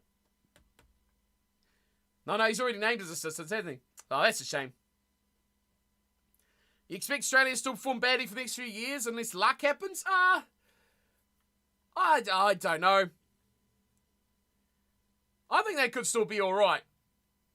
They just need a better coach that's actually got a bit of better structure. But they need the better players there. You know, if you threw in some more depth at 10, so a Foley or a Cooper, any of those guys, a few more experienced players in the pack, like your Hoopers and stuff like that, they probably would have done a bit better. They probably wouldn't have lost to Fiji. He's going to coach the US men's rugby team one day. That would be entertaining, Dub. That would be really entertaining. I hope he does. I would go over and help him out for sure. I would go help him out for sure. Going to miss this Eddie nonsense until wherever he shows up next year. There is talk that he's not even going to get the Japan job. That there's actually some other high-profile coaches going for that Japan job as well. So he might not even get it. Has he been offered the guarantee that he's going to get that job? I doubt it. I would very much doubt it. But we'll see who ends up. I think they're going to decide next month. We've got more interviews next month. I don't think this says it. Reportedly, he's struck a deal to walk away. Yes. But he's not being confirmed that he's actually going there. Yeah, it doesn't say anything at all. No. So Eddie's gone. Eddie is out of here. Goodbye. See you later. That is the end of it. Oh, it'd be great if he goes off to the US dub. That would be so funny. He won't know any of the players. He won't know any of the systems. He won't know nothing at all. He won't know a single thing. And that's the disaster that Eddie Jones is. Absolute disaster that Eddie Jones is. Eddie should retire. He's like Jose from soccer. The name? Can't remember the name. Well, Jose Mourinho. He still goes, doesn't he, Mourinho? They're very similar characters, though, aren't they? Jose Mourinho and Eddie Jones. They're still very similar characters. Both very outspoken, very controversial. Very weird people. Very strange people. Maybe they should go together and manage as like a super coach. Super coach of Eddie Jones and Jose Mourinho. That would be great. That would be fun. Imagine the press conferences then. That would be incredibly funny. Both all ego. Yeah, that's true, Dub. They are. They are all ego. That's what would make them so funny. Let's see more of them. Talking it up, how great their team is, and they get smoked by 100 points. Oh, that would be good fun. That would be funny as hell. Oh, that's great stuff. So yeah, that's pretty much what I was going to talk about today. That's all I was really going to talk about today. Bit of a World Cup recap with fantasy. A look forward to our URC and our Premiership. A little look at Eddie. Our best team of the World Cup. The awards. Yeah, that summed me up pretty much. When I come back on Wednesday, we're going to be a bit more back to what we used to do before the World Cup. We'll crack into some more, get the Be a Pro going again, finish that season. Yeah,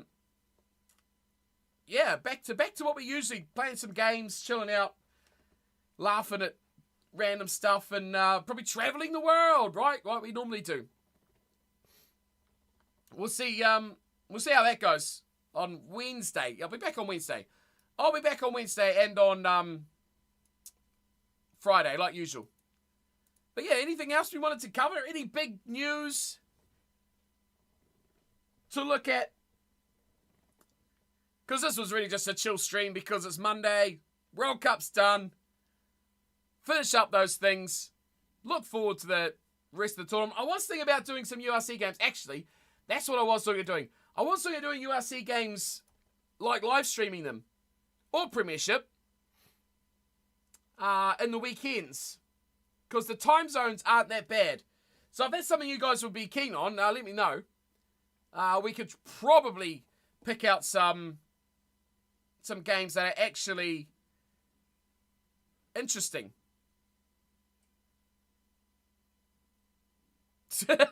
You're just picking a team for the Summer International Series, so we smoke you. Man, that is so far away. We've got a whole season of Super Rugby. We will be doing Super Rugby, though. I will be doing Super Rugby. What's been my take on the URC so far? Dub. Home advantage is insane in the URC, man. Like, just to see teams like the Bulls go from 63-21 winners and then go on the road to a team that wasn't that good in the first round. Like, Ulster only just beat Zebra 40-36. And then they turn it around and they lose, like, by 7. I found that. I think it's quite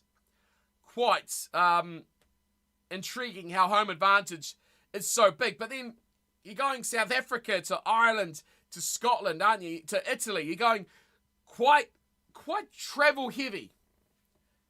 So, yeah, home advantage counts for a lot. Stormers away to the Lions. At least they didn't leave South Africa. They beat the Lions and then they were at home to Scarlets and smoked them. Scarlets are going to have a long season. They're going to have a very long season. But the UIC looks fun. Unpredictable. I think things like, I can't remember who was saying it earlier, when the players come back from international duty and get slowly blended back into the teams, I think we're going to see a bit more stability. Like your top teams, like your Leinsters, like your Munsters, and those sort of teams, your Stormers and your Bulls as well, to an extent, will stabilise a bit. But I think the unpredictability of like your Benettons and your Zebras and your Connaughts, the Connaught will get better as well, of course. They will get a lot better when the internationals come back. So, yeah, the travel's crazy, yeah. And it's hard to predict. Sweden beat Czechia 48-37. Jeez. Why don't these games get publicised? I need to find out when these games are on. And seriousness, you like the look of Levi Almore? Oh, yeah, he's in the Crusaders this year. Yes, Mighty, he is. He's going to be exciting to watch. We are going to do a lot of Super Rugby stuff next year when that kicks off, which is only like 3 months away. I'm pretty sure it starts early February, doesn't it? So we will be doing a lot of that. Get through this end of year crap. And smoke on some Super Rugby. UIC is like that most of the time, Sean. Even when it was the Pro 12-14. Just the sporadicness of results with home advantage. Yeah, like Dub says, it's the travel, man. It's like, you saw the South African teams in Super Rugby, and they hated coming to Australia and New Zealand. And their performances are way off, and it's similar. It seems similar when they're travelling over there as well. Like the Bulls. I just can't believe the Bulls went from 40-point winners, like 42-point winners, regardless of who it's against. It's not like they were playing a top team. Ulster's not phenomenal, but just to be toppled by them, it's crazy. You've been to a lot of Leinster home games? Why did I say home and away? A lot of Leinster games, home matches. That's good. We want pictures, dude. You go to the games, we want pictures. I noticed Flex put up heaps of pictures from the World Cup final. A guy that comes into Twitch chat quite a lot. So he's got videos as well from the aftermatch that he's going to put up later. So keep an eye on Discord if you're not on it for Flex's pictures. They're really cool. It's really cool to see someone who actually went to the grand final. That is insane. I'm so jealous of him. Absolutely so jealous.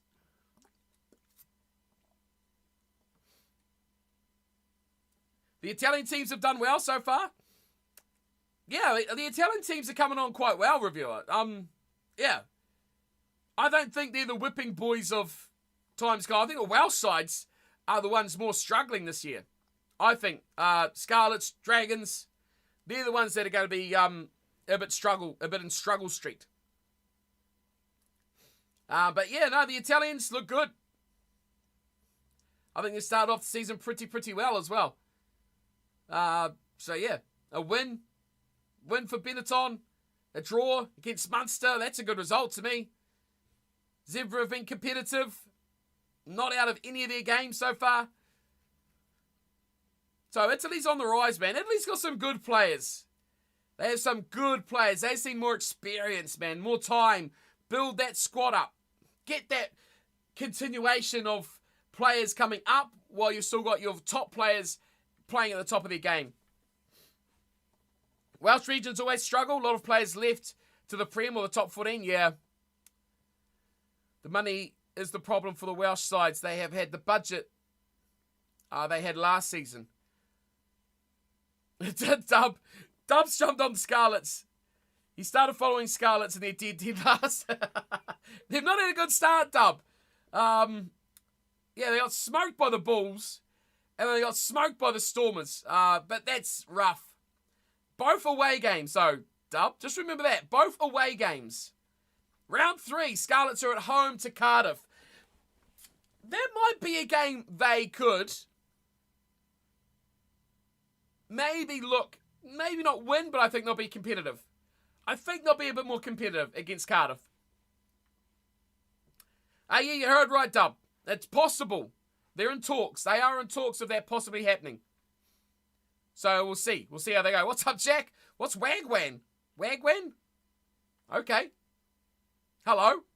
Good to see you. Yeah, it's possible happening, Dub, for sure. Because the Premiership teams are just going defunct. All of Jack's teams, the teams he loves, have all just disappeared. So we'll see what they do. One big competition. You watched the 5 Nights at Freddy's. How was it? Was it good? Was it scary? Did you shit your pants?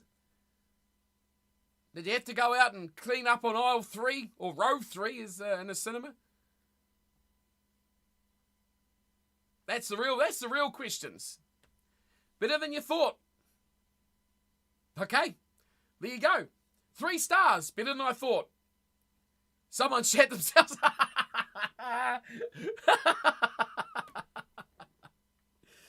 Oh, good stuff.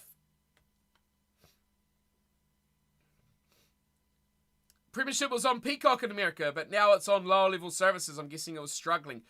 I would have thought, gee, you'd think they'll get good money from being on a service like Peacock or something in America. Do you get the URC over there? Dub, that's probably the competition to watch now, I reckon. Next week's games look tough to predict, yeah. That's what I was going to have a look at, reviewer, before we wrap up. So I can go and pick up my courier packages before they shut. Right, Ospreys. Ospreys versus Sharks. Here we go. Round number 3. So this is Saturday morning for me. Oh, there's a Monday one at 2:30. I seen there was a late. This one was quite late too. Oh, both of those were late. 3 of them were late. Wow, okay. So what do we got? Ospreys versus Sharks. What's the form been like? What did Ospreys do? So Ospreys just snuck past Zebri. Yeah, that is a hard one. Ospreys at home. The way this competition's gone, home advantage counts for massive difference. I'd almost go just for... No, I like the Sharks. Where'd the Sharks play? Yeah, the Sharks are on the road already. Yeah, no, I'm going the Sharks. Sharks for that one. Last time you checked, URC was on paper match. Really? That's harsh. But you need to check again. You sent me a DM about British and Irish League on Discord. Okay, I'll check into that, Sean. Thanks. I'll have a look. I'll have a look after this. And we'll, get involved. We'll get involved in everything and anything and everything, right? So I'm going the Sharks. Game 2. Oh, Glasgow. I like Glasgow. I think they started off so well, beating Munster, and I thought, yeah. But then they lost to Connacht. Now they're back at home. Stormers smoked Scarlets at home. Oh, I don't know. I like Glasgow. Sorry, Stormers. You're my favourite South African team. But I like the Glasgow Warriors. That's the only 2 games on Saturday. Come on, the Stormers, says Jack. Oh, I like the Stormers too. But I just think home advantage is going to be massive. Absolutely massive. I will pick the Bulls to beat Zebra, though. Or Zebri. I will pick the Bulls to beat Zebri. I think that could happen for an away team. But yeah, Stormers could beat Glasgow, but I do like Glasgow. Leinster, Edinburgh. Leinster all the way there at home. That's an easy one, I reckon. Bulls have a great squad. Yes, 100%. Sean's going with Glasgow as well. Yeah, I really like the Stormers team as well. But they were at home last week. Now they've got to travel to Scotland. South African teams don't like travelling. They never have. And just the away teams just seem to be at such a disadvantage. But yes, I like the Stormers. I do like the Bulls. Bulls definitely to beat Zebri for sure on that one. I will be going with the Bulls for Game 3. Game 4, yeah, Leinster, easy. They'll beat Edinburgh, no problem there. Edinburgh's kind of going to struggle their way through, I think, this season, especially on the road. They'll be strugglers. Scarlets versus Cardiff. Oh, here you go, Dub. You're going to back your boys? I think this is a chance for Scarlets. But At home, Cardiff isn't fantastic, although they did just beat Dragons on the road. Jeez, I think much like the Dragons, this is a chance. This is a chance for Scarlets to pick up a rare win. Just for dub's sake, I'm going to go with Scarlets pick it up at home. Shit. Welcome back, Bruce. Like General Douglas MacArthur said in World War II, I have returned. What? Oh, General Douglas MacArthur.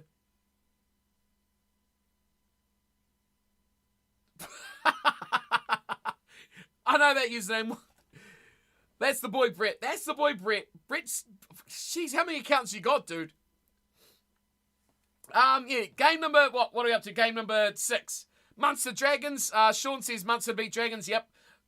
Easy. At home. Terrible Welsh side. That's a big win. That's a big win for Munster there. So there's 6 games.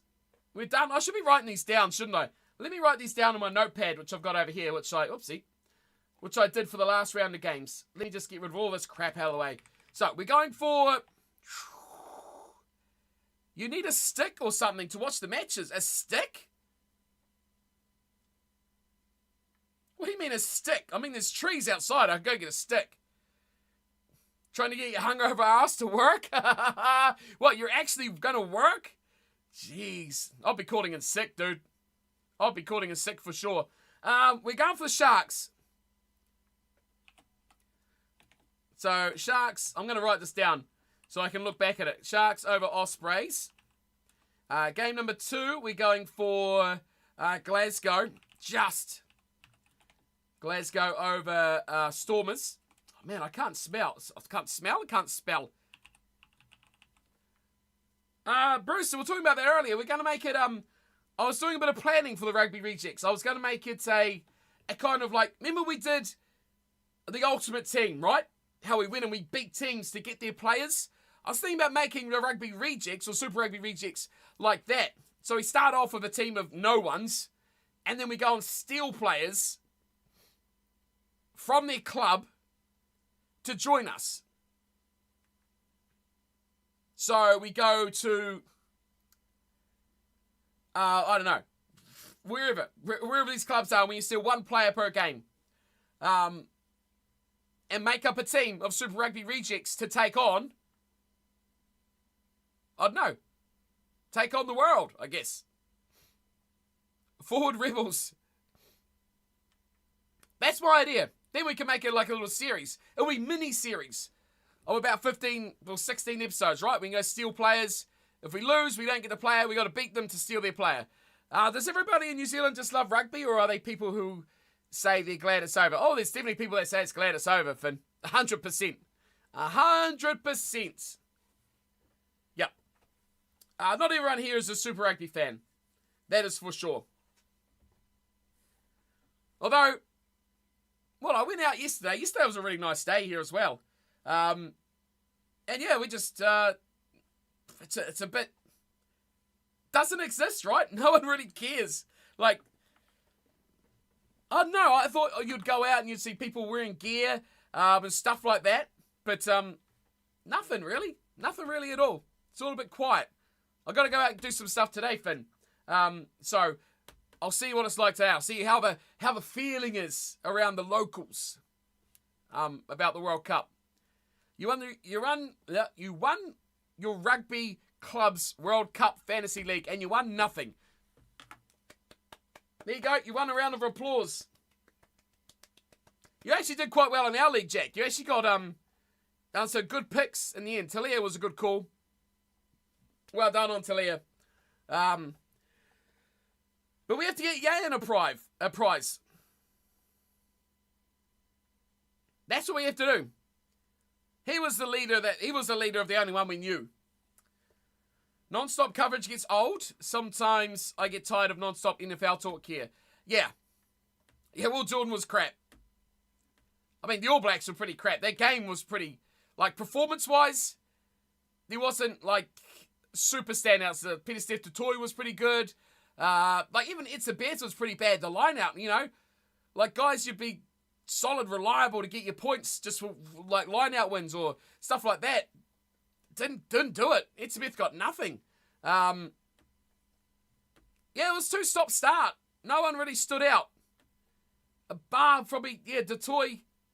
Like the front rows, no one did anything great. Mostert didn't do much either. Vermeulen had a few good runs. Salvia had a few good bulldozers. No one in the back line for either side was that good. So yeah, we looked through the who scored the fantasy points from the round, Jack, earlier, and wasn't that great, honestly. It wasn't that great. No one got in triple figures. I think the highest was 60 or 55 or something like that. So no one really got many points at all. It was a bit of a disaster, a real disaster.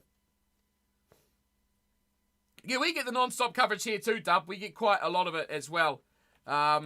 Get all the shows, especially the build-up. You get about 3 or 4 hours of like constantly building up to one game. You get show after show after show. But NBA I can get into. I can watch the shows of the NBA. So now that the NBA started, the NFL's still going. The baseball's about wrapped up. And the hockey is about to start. So we get a little bit of mix and match. Like a month ago when it was just NFL, that's all there was, right? And it was just all NFL. Yeah, that gets a bit tired. A friend of mine who watched the game with yesterday doesn't watch a lot of rugby and insisted that Talia was either on roids or smothered in Vaseline. He's a slippery customer. But again, where was he in the first half, right? It was a game of two halves for sure. But it was an entertaining enough game. Entertaining enough. It just would have been nicer if it flowed. I want to see what the minutes of live action was. Like how much the game was actually in play out of the 80 minutes. Because I think it was pretty poor. I think you're back down to like, remember the Ireland All Blacks game was like 40-something, 44 minutes or something. And then the All Blacks Argentina game was like 46 minutes. It was a little bit more. And then we get to the final and it's like, I reckon it'll be down to like in the 30s, if not the 20s. There was so much lack of actual live play. To be honest, the coverage of the All Blacks, Springboks All Blacks game on Rugby Soldiers 4 was much better than the actual game, yeah. Yeah, Faf knocked on a couple of times at the base of rucks, for sure, that he missed. But, I mean, if you scrutinise the game that much, you'll miss knock-ons everywhere. Almost scoring a try makes it easier to call back on a little thing like that, right?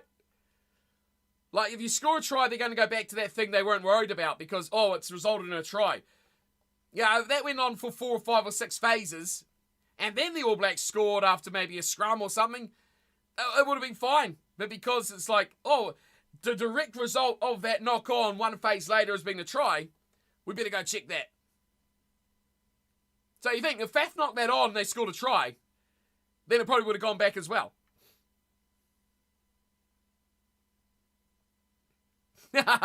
So true, Brett. How good is Tyrese Halliburton? I know, you're sick, and he still smoked 3 threes in a row to absolutely smoke the Cavs. Absolutely. Have a good day, Brett. Enjoy your day at work, dude. Don't work too hard. Don't throw up too often. And, we will talk to you later, good sir. Bloody hungover South Africans, I don't know.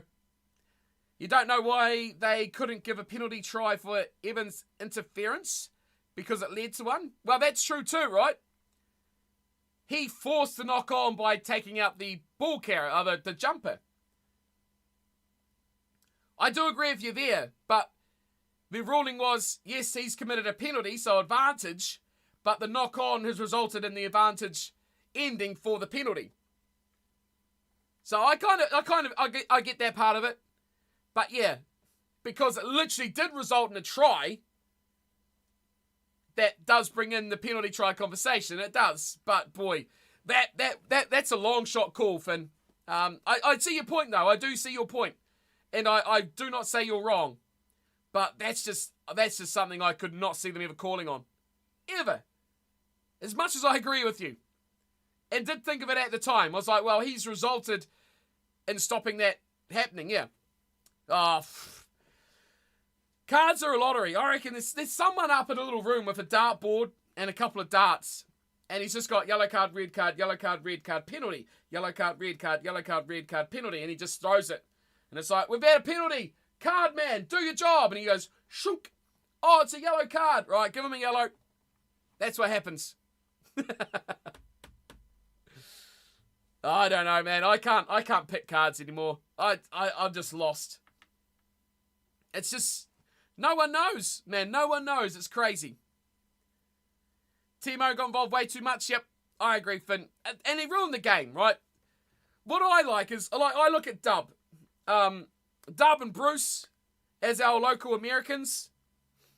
I want to know, like, Dub, if you're going to watch this game, Dub, if you're going to watch a replay of it, or, delayed coverage, whatever, I want to know at what point that you would have shut off or would have turned off. And Bruce as well.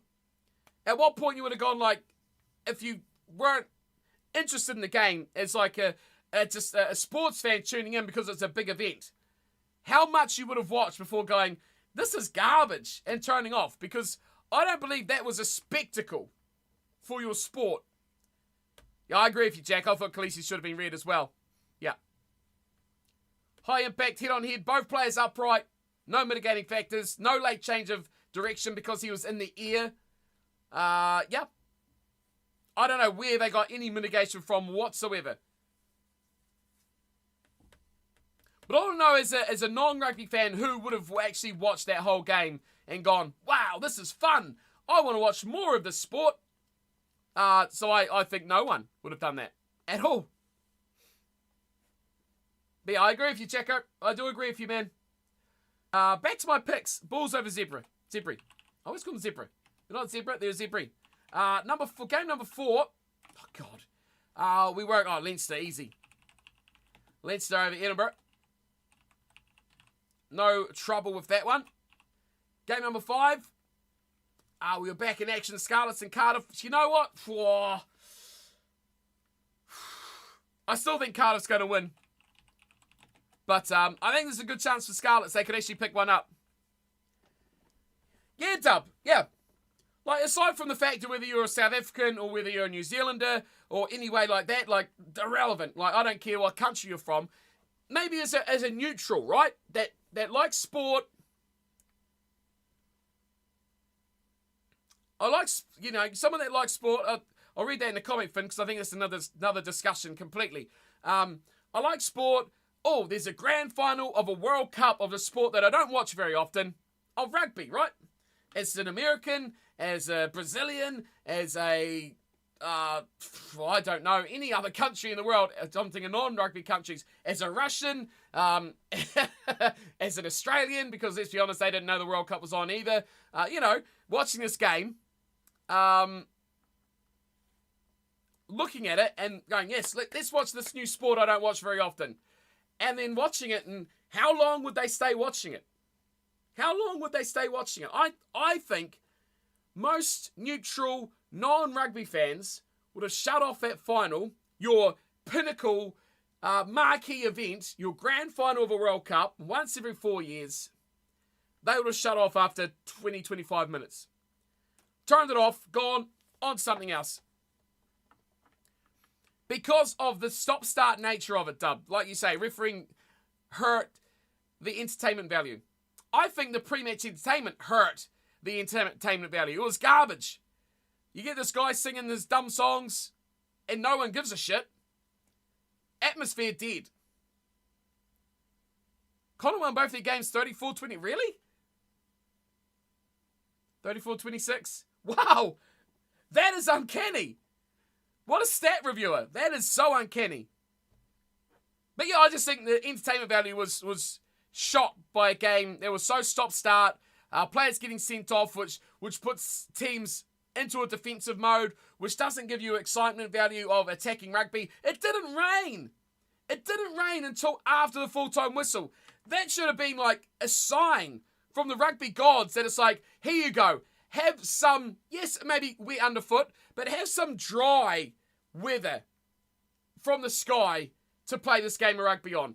Let these teams play attacking rugby a bit more. I credit South Africa. They actually played decent enough kind of attacking rugby. Arendse almost scored that try, which would have been a phenomenal try down that corner that he knocked the ball on off that little grubber kick. That would have been outstanding. That would have been try of the tournament almost. But the referee didn't let the game flow to allow that good weather to actually play on their side. Finn, yeah. Okay, your third comment here, Finn, yeah, nailed it. Another way of looking at it was I didn't come into the streams for the England matches because I was fully focused on the match. Last night I was more interested in the stream and the match was secondary. That's true. Yeah, I think a lot of people were like that, Finn. I think a lot of people, when their country was playing, they just solely watched the match. Or when there wasn't their country, they'd come and hang out in the stream and chat rugby, chat the game, watch it, and talk a little bit about what's happening. I agree with you. I've seen Rugby Channel say it was the greatest final ever. Yeah, I agree. That's far from that. Far from that.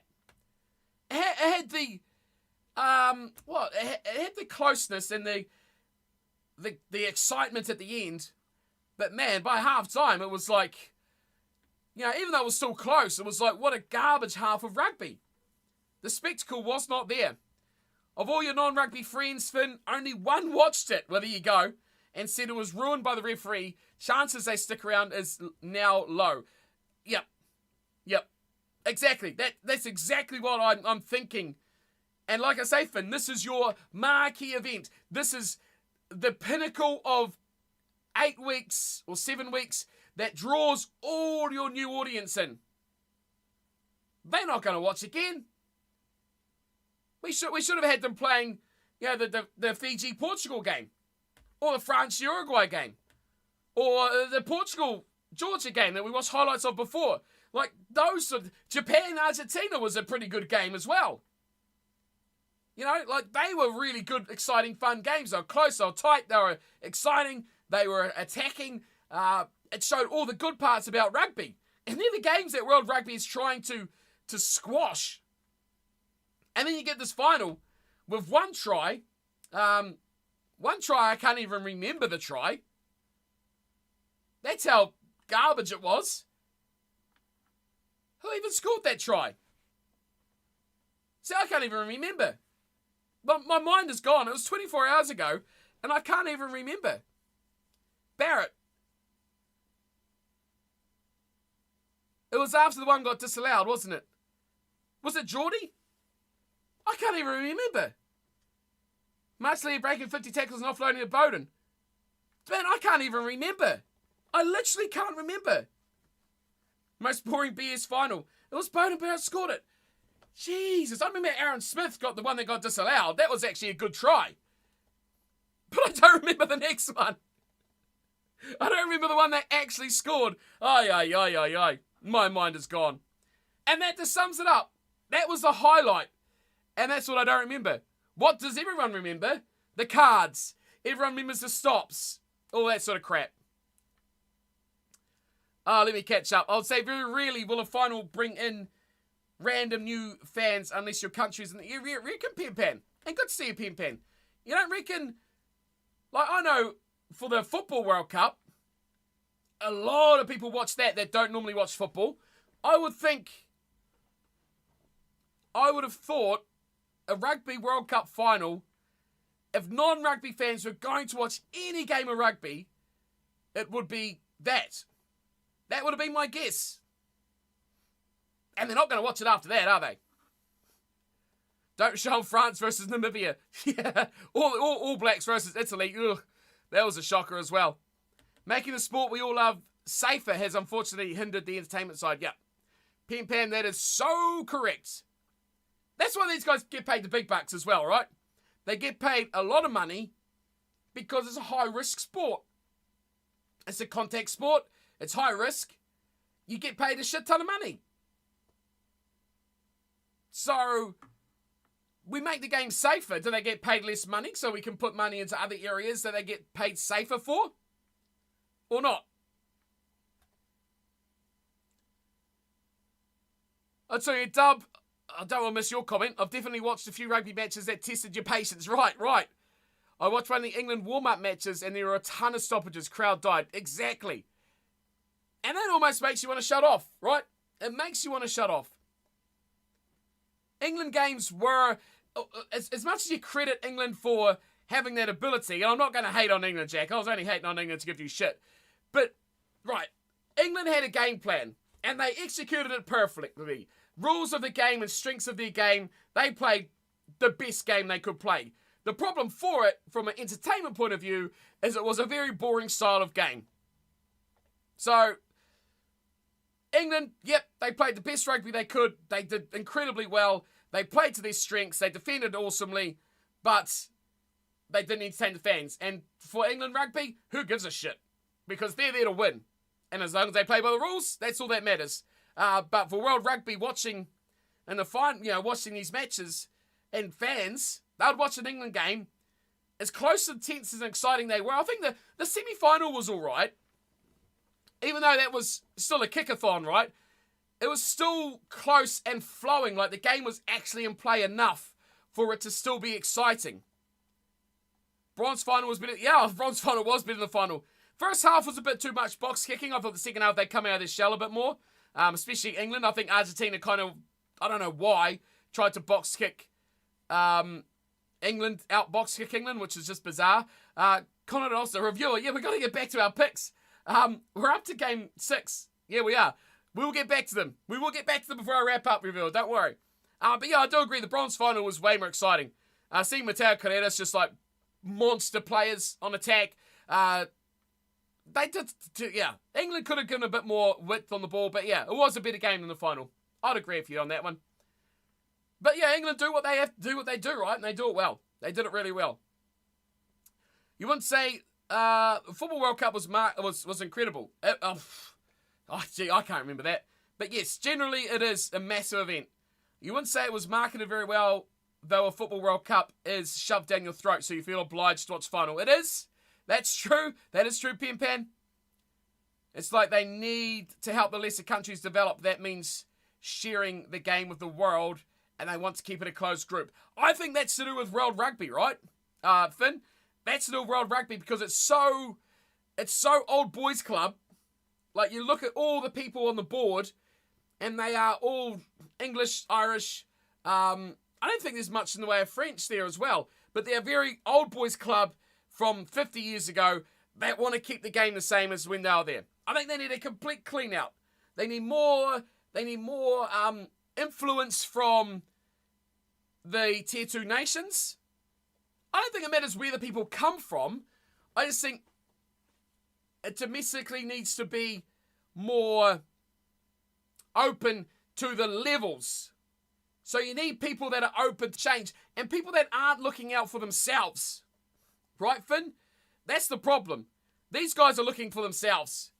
They're just looking to cash out themselves, looking to make as much money as they can. We need people that will put that aside and go out there and build the game.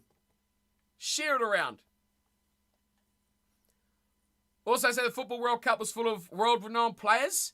True, you don't need to be a football fan to know who Messi is. It's not the same for rugby. That's a fair point. That is a fair point. I think being New Zealand and South Africa would have helped because that is your two biggest nations, right? No offence to the other sides, but if you're talking rugby, the two biggest known names in world rugby is the All Blacks and is the Springboks. Wallabies maybe after that. France and England. I don't know, but definitely All Blacks in terms of non-rugby nations and marketability. All Blacks and Springboks are the biggest. Dub says, I think the final was definitely an opportunity to bring in new fans. I've had zero clue what leagues to watch. So this, in theory, would be an introduction for a lot of new players. Did you learn much about the leagues, though, Dub? Did you learn much about the URC, about Super Rugby, about the Premiership, about the Top 14? Did you learn anything about that throughout the Rugby World Cup? Did these smaller nations get the impact to say, here's Martins from Pro D2, I don't remember what team he plays for. You know, those sorts of things. That's, from your perspective, if you could have, if you're like, man, I really liked watching this player, and you could find out, or it would, actively tell you this guy is from, I don't know, Stade Francais. He's a local player. Oh, Champions Cup, Challenge Cup, yeah, those as well. European competitions, yep. And then, of course, the MLRs and the smaller ones as well. The South American competitions. I forgot what it's even called. They've got a Super Rugby type thing as well that started last year. A lot of these guys play in those leagues. I don't know if there was that much emphasis on promoting those leagues throughout the World Cup. I didn't think there was. No clue. You've got no idea who any of these teams play for, or the players. Yeah, exactly. Yeah. But I mean, you could look up, if you liked a player, you could look up and see, hey, he plays for Saracens in the Premiership. And tune in some Premiership rugby. But yeah, they don't encourage the club game. That is definitely for sure. There's no superstars. No one knows rugby players outside of the sphere. Can't argue with you there, Finn. The fact very recently that teams have started putting names on rugby shirts fries your brain. Why does it fry your brain? That they haven't done it sooner? We want people wanting a player's shirt, not just the number. Oh, yeah. So it fries your brain they've not done it sooner, Pan. Because I was like, why? I think it's a good thing to have the names on the back. Because yes, like you say, then you can have number 10 jumper with Farrell on the back. I mean, I don't know who's going to do that. But, yeah, I agree. 100%. Yes, names on the back is brilliant. Great idea. Had France won the World Cup, Dupont would have got quite a bit more recognition with non-fans. Yeah, he's a name. He's a big name. I don't know, who's the biggest name in world rugby right now? I think Dupont probably would be the biggest name in world rugby. And as in, like, internationally, if you went to a non-rugby fan and said, name a current rugby player, who would be the first name they would pick? That is a very, very interesting thing. Dub, we need you to do a social experiment. Just go out to your city and ask people who they know as a non-rugby fan, who they know as a rugby player. What current rugby player do they know the name of? I think like a Dupont. I don't think they'd know any New Zealand players or Australians. Khaleesi a big name? I don't think so. The days of Wilkinson being such a massive name. Ireland's don't... Sexton, maybe? I'm trying to think of who the most recognisable player is outside of rugby circles. Outside of that sphere, like Finn says. Yeah, I agree with you, Pan. It only makes players more popular. You can't market a player in rugby because you don't have a DuPont jersey in number 9. The other thing, though, is, does rugby go to a... It would make things rather difficult. But, in football, a player wears 8. And that's their number for that team. Generally, an 8 would be like, a winger/midfielder sort of a role. And, a 2 would be a defender. But, if you're a bench player and you've already got a 2, you've got to pick 21. Or in basketball, Geez, I've got Reggie Miller shirts here with 31s on them, right? The 31 number, Indiana Pacers in 31, is synonymous and retired to Reggie Miller. 23, Michael Jordan. Kobe Bryant, 8. And what was his number? 8 and 24. Got it. Synonymous. You're right. You're so right, Pan. Numbers with players. Do we go away from the scrum half always wearing 9? And does he pick just the squad number? Can Dupont wear 77 next year? But they will know Dupont's on the field, he's 77. Does rugby need to move in that direction? Do we need to move away from loose head props always wearing 1? That is a very good point. I like that, Pan. Some might say Jonah Lomu. Yeah, John Lomu was a name, man. He was a name. Ringrose, Peter Stringer. You reckon you could go through America, or you could go through... I'm trying to think of really non-rugby countries. They did that in cricket, yes. But cricket didn't have numbers, though, for positions. Well, it did have 1 to 11, but you never wore 1 to 11, right? And they also went to names as well. But rugby is pretty much linked names to positions. I just reckon if you went to... I'm trying to think of some really, really weird, don't know anything about rugby countries. John Lomu was very popular, but he wasn't everywhere. Yeah. You didn't have John Lomu doing Pepsi adverts. Well, that's the thing with American sports, Pen Pan, is they have that publicity ability, don't they? You know, Pepsi can go out and they can just say to LeBron James, come do an ad, here's $5 million. And then they pummel that out to the world. Carlin Isles, maybe? Yeah, Americans might do, yeah. But you just think, who is the global superstar of rugby right now? I don't think there is one. There is not a global superstar of rugby. You're right, Pen Pan smoked it. He's nailed it. You've absolutely smoked it, Pen Pan. There is no global superstar of rugby. You can't name someone. Dupont was really big. We've lost a lot of stars over the last decade. That is for sure. Also, position names aren't obvious as to what the player does for the team. Yeah. True. They aren't in a lot of sports, though. I'm comparing to NFL, you know. A lot of NFL positions, if you're not an NFL fan, you're like, what? I guess some things are. Defensive tackles and stuff like that. Our wide receivers, I guess, kind of do indicate what they do. That's fair. But dimes? What the hell does a dime do? But yeah, that's true. World Rugby, like we all know, Pen Pan, you always tongue twist me, isn't run by forward-thinking people. 100%. Just like I always say, it's old, rich, white men that just want to get richer. Yep. I think that's a cool idea, your idea, Pen Pan. Do away with numbers, meaning positions, put names on shirts, and make players popular. What we would get a little bit of problem when you have players coming through with similar numbers internationally, but hey, you change a different number, right?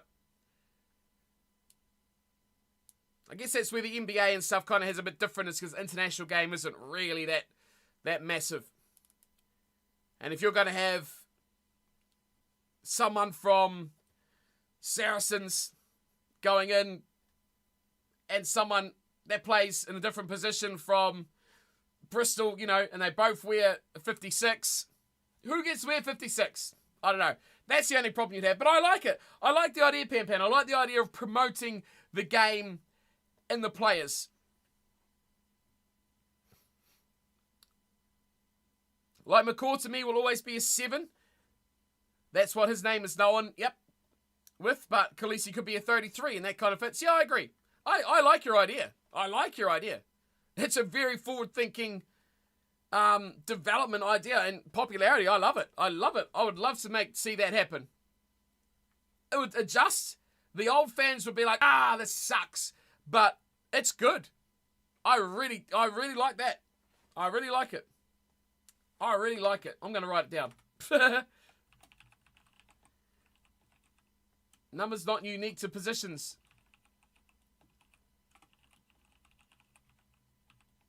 Player own number sort of thing. Yeah, I like that. I like that idea a lot. We need club teams to be a bigger deal to make star players bigger globally. The World Cup every 4 years isn't enough. Soccer grew here in America because of La Liga and Premier League popped off. Yeah, Soccer's huge, eh? Yeah, I think the MLS has really stepped up its game as well. You're getting a lot of people pump a lot of money into that league. You're getting, yes, older players, but you are getting known players. I think if MLR could get more money pumped into it, like, do you know what's cool? Like Bradshaw, the wrestler, everyone, Attitude Era wrestling fans would know JBL, John Layfield Bradshaw, right? Yeah, that's his name. JBL, John Bradshaw Layfield. That's the right way around. He is massively into rugby. Massively into rugby. He's got money, man. He is loaded. He's a guy we need to get into, like, more promoting American rugby. He needs to be at a higher level. So he actually feels like he should put his money into the game. JBL could be a rugby saviour. Could be, but I think they'll just let him go. Love to see a crowd full of personalised rugby jerseys. Yeah, that would be cool. Player jerseys. Yeah, that would be awesome. Chicago Fire did have to get a discount on match tickets because Messi was injured for a game. Oh, well. That's the way it goes. But, MLR should have really pumped the fact that Ma'anonu was playing there. Like, that should have been a big deal. A 2-time World Cup winning All Black. That sort of thing. In terms of rugby circles, he is one of the bigger players currently still playing, right? Zebra have scored more points than every other team outside the playoffs. And Zebra has scored points, man. Look, they're in the 30s. They're going great guns. With the Duracell copper top, the English came out smelling like a rose. Bruce. Oh, Bruce. Always wayward, Bruce. I love it. No, Pin Pan, you're onto something, man. We need people. We need good people with good ideas and good money to step up the game. To be fair, San Diego are averaging 6K fans per game now. That's decent enough. But they do play in small stadiums, though, don't they, as well? You just need more JBLs. That's what we need. Pump the money in. Promote the living snot out of it. For rugby, American rugby, it's just old, last-legged players. I would enjoy a Marcus Smith going over there now and showing out. Yeah, but so's the MLS, right? Like, Messi's beyond his last legs. He's just that good that he still shows that they're incredible. I mean, Ma'anonu dominated MLR. He was phenomenal. But just didn't get that same sort of publicity, right? Promotion, right? Which is a shame. But the future is definitely, I think the money is there, the ability is there. It just needs to be promoted properly. I do like your idea, Pin Pan. Names and numbers resulting or equaling a player rather than a position. That is the way to go. That is the way to go. That is a fantastic idea. We need to email it to Augustine Pichot and make sure it happens. Scottish cheerleaders rugby team. They call them the Kilt Cats. See, we just need Bruce to win the lottery and look at his great ideas. Rugby would be just phenomenal. It would be outstanding. We need to get rid of Beaumont. That's what we need to do. You need to get rid of Beaumont. That's number one priority.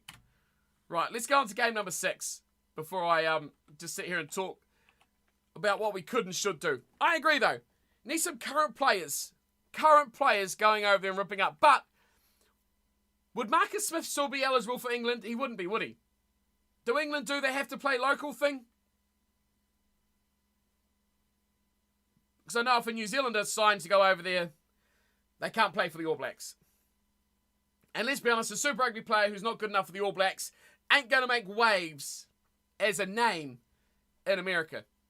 Like you say, you need... Oh, they can, mighty. So Marcus Smith could go over there and still play for England. Well, that's what you need to happen. But would he get picked? Oh, they wouldn't be able to pick him. Okay, sorry. I read that round the wrong way. So he can't be picked. So that's never going to happen. That is never going to happen. Argentina can still pick Lionel Messi no matter where he plays in the world. Although I like the fact of players staying in their nation to play for the nation, I think it does limit the exposure of the global game. Let's get rid of that and let's privatise teams like Glasgow and Edinburgh are owned by Scottish Rugby, so they need to rely on sharing a budget. Yep, Super Rugby's the same, man. Super Rugby has a little bit privatised, but mainly New Zealand Rugby owns the Super Rugby nations. Australian Rugby owns most of them. They have kind of privatised. Oh, the Force have a little bit of investment going on there with old everyone's favourite Twiggy guy. Privatisation, make it a transfer. Make it transfers, right? Not just like, hey, Bob, do you want to come play for the Crusaders this year? Oh, yeah. I'm like, what? Oh, yeah, I will. Make it like, Bob, you want to come play for the Crusaders? Yeah, okay, we'll put in a transfer offer. Make it like football. Make it big. I don't know. I like the idea of transfers actually meaning something. I like the idea of if you want to make a great team, you can't just throw weight around. Imagine Arundel and the MLR. You clean up, man. Absolutely clean up. And it improves the state of the American game, which have so many Uruguayans in that in there now as well. A good English player from Wasps, Worcester or Irish could work though. Yep, or trained players, yeah. Yep. I agree, Jack. Yep. You want to sign Bob Smith, we will give you Henry Jones. No, I reject. I want Henry Jones and I want 5K,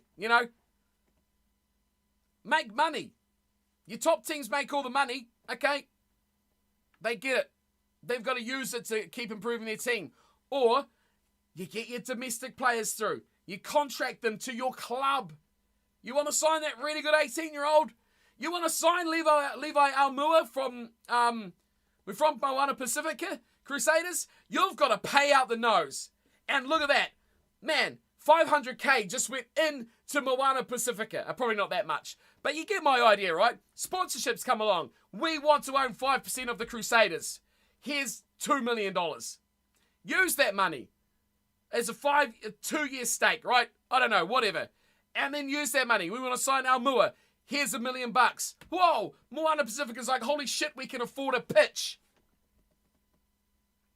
Get all these players coming through the islands. You want to play for a New Zealand team? You're going to get a transfer. You're contracted to us. That would be cool. And that will just move money around. Your big businesses come in. Yep.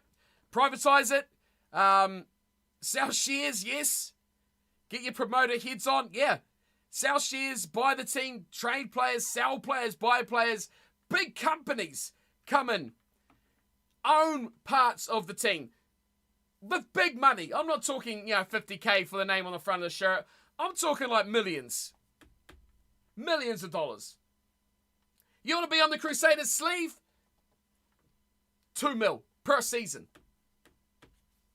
Then we can bang it out. Not just like, we're the Crusaders. We need a 9. Cortez Altama, you want to come play for us? Yeah. We need a midfielder. We've lost a big bollocking player. Like Lester Whanganuku. We want another one. Levi Almua's pretty good. You want to come play for the Crusaders? Oh, sure, mate. Sign me the deal. Done. Nah. That's too easy. That's too easy and it's too crap. Need to make it so that we get some movement. Get some, the contracts changes. And the talking points of it as well would build all that publicity. Is Levi Almua going to sign with the Crusaders? I was going to say a draft, Jack. A draft is... Well, yeah, I mean, your best players go into the draft, and then if they're not drafted, they can be signed up by their local team. That's another whole system altogether. NBA does stuff, and so does the NFL, right? They do it differently. They don't actually... Well, they can buy players, but typically they trade off contracts, right? So it's still money related. So it could go that way as well. It's still going to give you that publicity of player trades and, this guy stood out magnificently for the Highlanders last year. Now he's gone to sign with the Brumbies. Pwah! That would be insane. MLR do have a draft. Yes, they do. We do that and just think in 20 years we can have 100 million player transfer. That would be insane. MLR do have a draft, but do they have that high quality players, you know? You don't have Rugby's Victor Wembanyama coming out as first round pick for the MLR draft. Imagine if you saw that in the future. Where top South Africans or top New Zealanders, you know, youngsters going through the NPC are like, I'm going to declare for the MLR draft. Oh, that would be insane. I'm going to go sign that, you know, $8.5 million rookie contract retainer. That would be insane. New Zealand rugby would die, well, to a degree. Because then you could be like, well, stay here. Sign. Maybe they have other drafts. Super Rugby draft, I don't know. Sign to stay with your local club. If you're private, doing big money moves, your academy will have to be top-notch to maintain. Yeah, I don't know if signing youngsters through academies and a draft will work in the same thing. But a lot of Super Rugby sides definitely have feeder teams. Like the Highlanders have the Bravehearts. They all have. All the New Zealand sides have young feeder teams. So like the NBA has with the G League, right? They have those lower place sides as well. So I don't know. We need to do something, right? I mean, geez, we've done more in this last hour than World Rugby has done in the last 10 years. And I was just trying to pick my my URC wins. That's how useless those pricks are. That is how useless those pricks are. You'd make it work. I think start with your first idea, Pen Pan. Get the names, get the publicity, get the players, get the numbers. You know, a blue number 28 shirt with DuPont on the back would be crazy. How I'd fix it here is we need at least 2 more pro clubs. You need money, right? You need investors. And the fact that they make it difficult to get into leagues as well is troublesome. But yeah, privatisation is the way to go, I think, forward. It's all about money, but instead of hiding the fact it's all about money and pretending it's not all about money when we know it is all about money, let's just be out about it and say, yes, it's all about money. We're going to make it all about money, but we're going to make it in a publicity terms way that we can promote our game and get players around the globe learning. Like, you know, you guys from the north don't know too much about superstar players here in Super Rugby until they kind of go to the All Blacks and they play over in the Northern Hemisphere tours. It's much like us here. Like to us, Henry Arundel is a guy that's played 2 games for England at the World Cup. Didn't touch the ball in the second one. But, you know that if you've seen him play club rugby, he is an electric, talented, lightning fast, great player. A young kid growing up only has 2 teams he can make it with in Scotland. So 2 more pro clubs will allow more growth for everyone. Yeah, and that's the concern with Australia is they were talking about cutting 2 Super Rugby sides from Australia. I don't know how that helps their game. Sure, it condenses their talent, but it also doesn't allow for growth because you condense it into 2 or 3 teams. Then you've got these known ability players that are taking up all these spots. How do young players come out and really storm the system? They don't get the chance. Financially, it keeps the lights on, but your nation will eventually regress. It depends how you keep your own players, right, Pen Pan? That's the big thing. How do you keep your own players? Player retention is going to become critically important. Long-term youth contracts, as it would be, keeping a guy around till he's 22, 23, keeping the money. It's where the money is, right? And you'd have to have some way of kind of stabilising it evenly so going to France isn't always the best option. Making it global. It's like a global NBA or something like that. The allure of private teams in France without a salary cap must be too hard to not want to go. Exactly. That's the problem. But they can only sign so many players, right? They can only sign so many players. And then the other thing is, do you keep the fact you can go to France and still play for the All Blacks? You can go to America and you can still play for England. That's something I think is a bit old school. I think that's a bit old school for rugby. I see the point of it, but I think it's going to change. I think that will change in future. Players just need to get the money. And why can't you have American brands sponsoring Super Rugby sides? Ultrad sponsors the All Blacks and France. So why can't, I'm trying to think of a massive American brand. Whatever. Any big American brands bang on through and support or sponsor Australian Super Rugby sides. There's no reason why not. France kind of ruined that since they don't have to release players to nations outside the international window. Yeah, well, if it becomes private, yeah, that's the problem you'll have because the clubs will technically own those players for those competitions. You're going to have to find a way to try and merge international and club domestically together, which is going to be, that is the hard part. You're going to have a bit more of a solid international window. Like football does, right? You've got international windows, players are released. So you're going to have to replicate football somehow and make sure that they're capable and available. Make teams. It's like, hey, for the month of July, you don't own these players. They don't play for you. Yeah, exactly. Listen to football and stop league games during international windows. Yep. That's what you got to do. Yep, you'll find breaks. And especially domestically, I think, like Super Rugby ends before... I think there's a break. Or just stop them for a month, right? Have an international break. There's ways around it. You got to work it out. Even if it's only 2 weeks. A 2-week window. A 4-week window. 1 month. You just copy football. Make it work. The new Rugby World Cup logos announced today look woeful. Oh, God. Okay, let's finish these picks. Have a look at these logos. And we'll vote for Pan to be on the board for World Rugby because he's got all the ideas. If Ireland were in this final, all 4 Irish club teams were having to play 3 to 4 games without their established starters. Delay the start for 4 weeks. Delay the start of the competition. Make windows. Make it work. You just, yeah. The problem is, these club competitions, they don't give a shit about anyone else. France is terrible, and the way that they treat some of those island players is terrible, right? They've just got to move it. They've just got to say, look, the World Cup's not ending till, what day did it end?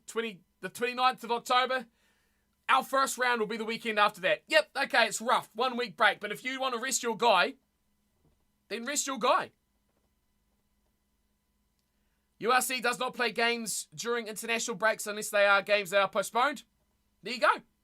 URC's got it sorted. The URC started last weekend, so they started a week before the World Cup final. So, move it a week if you wanted to get around that. But yeah, they're pretty close, right? They're pretty close. It's definitely ways to do it. Everyone just has to be on the same page. And if you can promote the idea that it's better for everyone, they will make it happen. But there's always the old sticks in the mud. And that is the problem. It's the old sticks in the mud that don't want to change things. Make, like that South American Super Rugby competition, make it big. You make a club decision, yes, to rest the player, rather than tournament deciding it for you. Yep. It's like, yes, okay, you've just got Owen Farrell back this week. He's flown in on Monday. You've got a game on Sunday. Is he good to play? Give him a 2-3 days off, freshen up. He's not ready? Okay, he's not ready for game 2. That's a club decision. I agree. 100% Pan. That is the way to do it. That is the way to go. Right. I have picked 6 of these games. 5 of them. I picked Cardiff to go over Scarlets. Sorry, Dub. But I am also going to go... Munster over Dragons. That's easy for me. There we go. Writing that one in so I can look back at it. No, you got some good ideas, Pan. I agree with you 100%. You've got a good brain on your head, sir. Good brain on your head. Connacht versus Ulster. Now, reviewer, you were talking about this one before. Connacht versus Ulster, weren't you? Aye. Connacht or Ulster? Ulster, so to me, Ulster should lose this, right? To me, Ulster should lose this. But they've performed really well in their opening 2 games. I'm still going to go with Connacht. Connacht over Ulster. Ulster's going to kick my butt again. Probably for the 3rd week in a row. You got a better name for the Scottish cheerleader rugby team? The Bloody Marys. I've got to go get my bottle of whiskey. Yeah. Woo. My bottle of whiskey arrived. We should have a whiskey stream. You taking Connacht now on Pin Pan? Yep, me too, dude. Connacht over Ulster and Benetton over Lions. Says Sean. Yep. Crappy November weather. Oh, true. You guys are in winter, aren't you? See, I don't allow for that. To me, it's a super sunny day outside. People are mowing their lawns. That's how nice it is. So I see it a bit different. I don't think about the weather. God, what's the missus sending me here? What's she gonna go for lunch? Wow.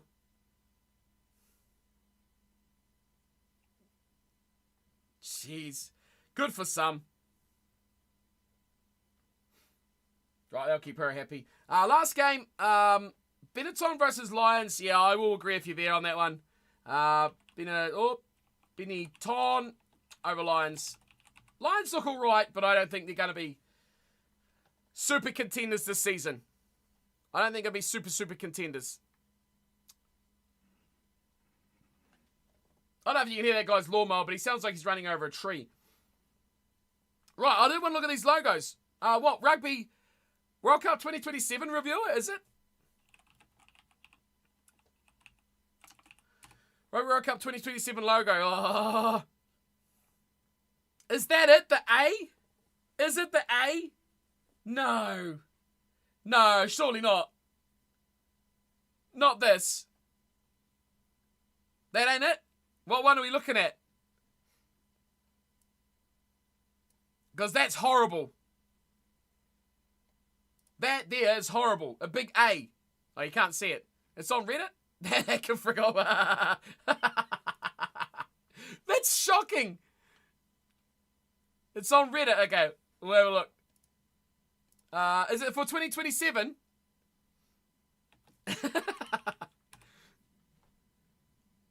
What could a Rugby World Cup?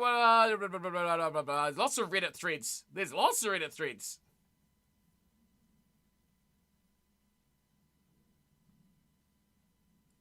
What am I looking for here, reviewer? Chuck me a link on the Rugby Union page. Well, this is what it's going to look like. This is a Rugby Union one. What if I go back to the front? Why are they doing a draw already? Why can't I go back to the front? Rugby Union. Here we go. Loading. Right. I've never come on this before. Try of the year. Coach of the year. Blah, blah, blah, blah, blah. Where's the logo? Add. My Barnes receiving death threats. How many hours ago was it? 15 hours ago.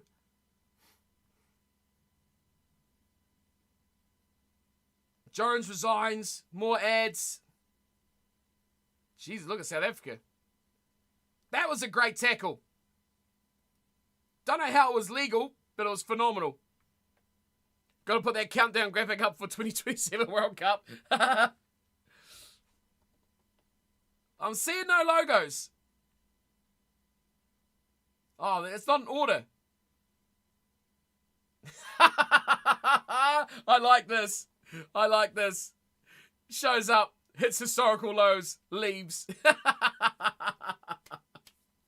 Oh, that's great.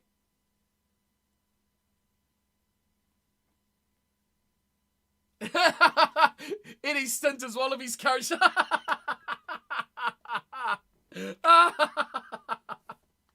Oh, that's amazing. I love that.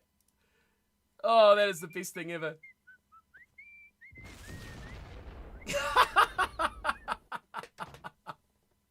Oh, that's incredible. Oh, more ads. Les Faf, Roger Federer. Oh, I've got sound for everything now. We've seen that. Oh, seen all these pictures. What's Faf done? What's he done here? What did Faf do? Did he steal his flag? Why did he wipe his hands on his scarf? Oh my good God. I did see that yesterday too. What's this? Cheaters? Was Federer in the changing room? Yeah, he was, yeah. Federer and Djokovic were both at the game.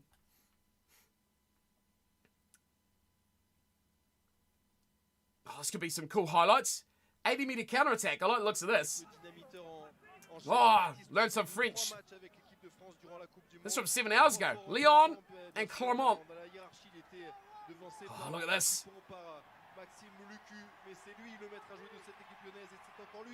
Oh, look at his pace. Oh, deception. Oh, what a try. See, if he had name on his shirt, Pan, I know who he was. I keep hearing Yashvili. I thought Yashvili retired years ago. That was a cool try. I don't know who scored that try because the name wasn't on his shirt. Oh, now I got sound for everything again. I'm not seeing any logos. Hang on, I'll search it in there. Rugby World Cup logo. Oh, no, not this. I saw this earlier. Not this. No. Not this. Oh, no. I seen this earlier on someone's channel on Twitter or something. And I thought they just made it on, like, paint for, like, their channel. No way. No, what? Wow, wait. What? So this is the branding for the World Cup. This. Why go away from the nice, colourful, squiggly lines? It was a bit shit, but it still looked alright.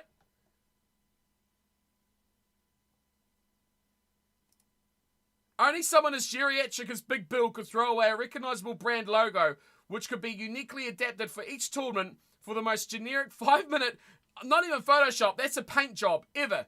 Imagine saying this shit plastered. Imagine saying this shit plastered all over your city, bruh. No, you're begging for the tournament to be over. Oh my God. Women's World Cup 2025 has that exact shape. Oh my word.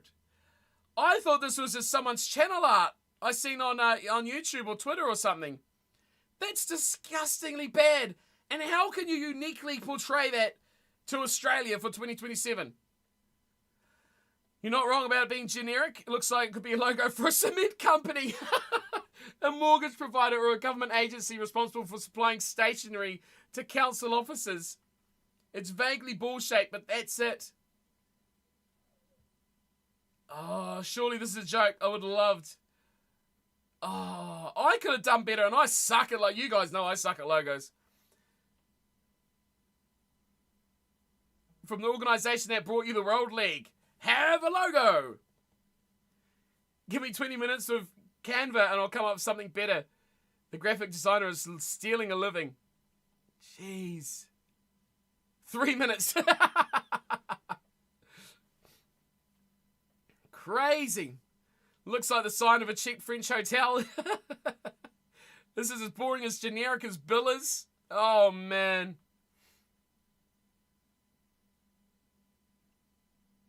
Dreadful. Sport's dying. Look at these comments. The sport is dying. How many times have we heard that over the last couple of years?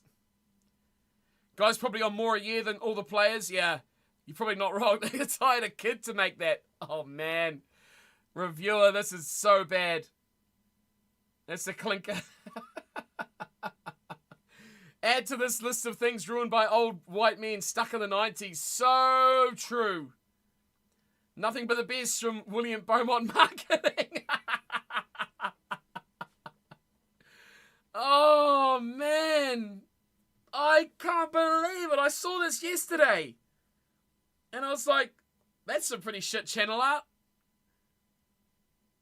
But whatever. And then I thought, why have you put up a new logo for a World Cup when the World Cup's just ended? Now I know why. Would you even want to win that World Cup? No.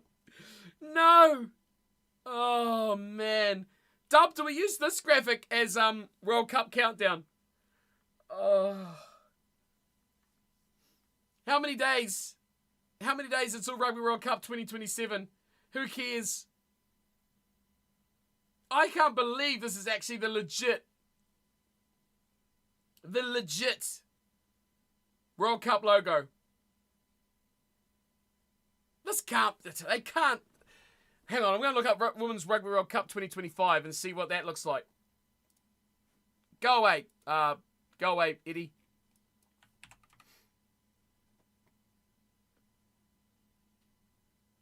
Has it got a logo? Oh, they don't have anything on Wikipedia.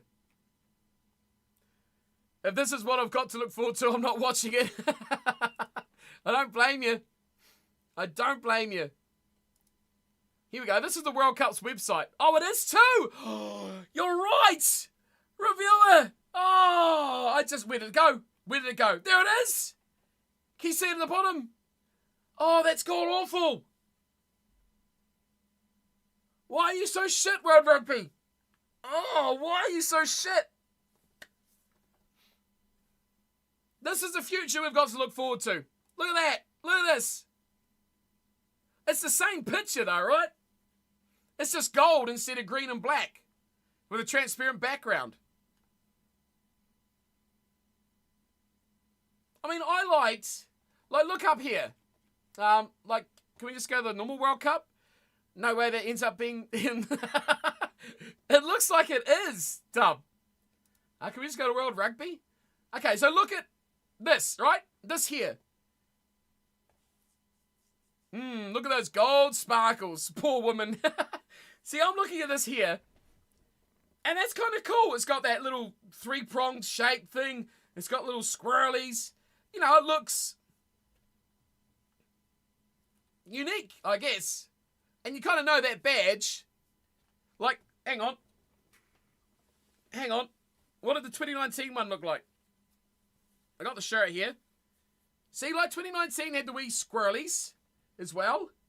Like, see? And then this one's got the wee squirrelies in there. It had a wee rising sun for Japan.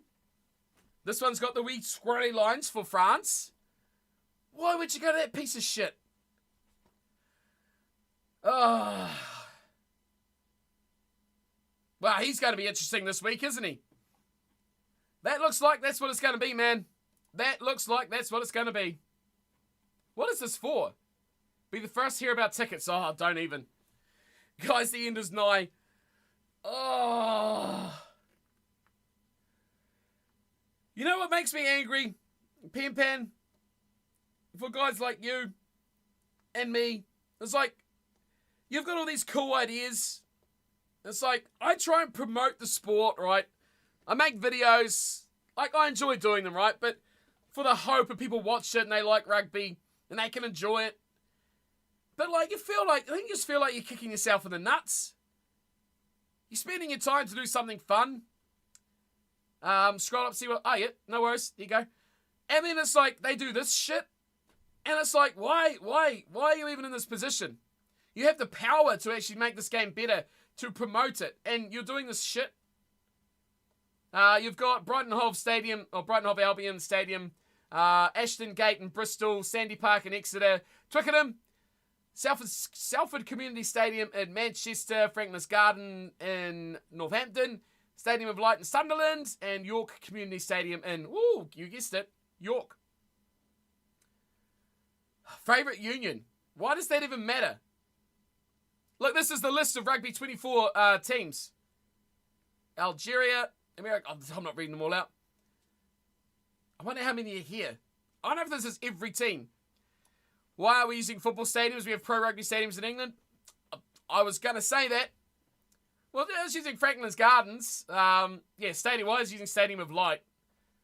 That's a football stadium. I presume that's the York Football Stadium. I've never heard of that for a rugby game. That's a football stadium, right? So what? We've got Brighton Hove as football. I presume Salford, I don't know.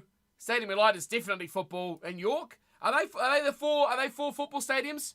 I don't know about Ashton Gate. Is Ashton Gate, you've never heard of the York one? Well, there's only one thing to do. There's only one thing to do. There's only one way to decide this. York Stadium Leisure Complex. Multi-purpose stadium in Huntington, York, England, owned by the City of York Council and shared by the York City Football Club and the York Rugby League Football Club. So, is it a 50-50? Probably a 50-50.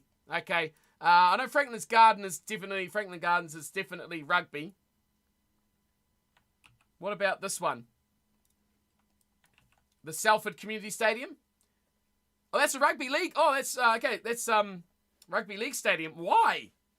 Oh, Sale Sharks have played in there since 2012, 2013. Okay, that's a Sale. Okay, that's a rugby stadium. Fair play. Twickenham's rugby. Sandy Park? Is that Exeter Stadium? I'm not 100% sure. Sandy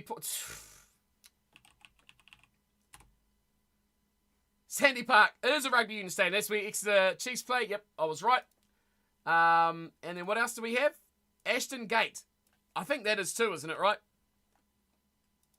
I think Ashton Gate is a rugby stadium as well. Yeah, Bristol. Yeah, Bristol. Oh, the football club and the rugby club plays there.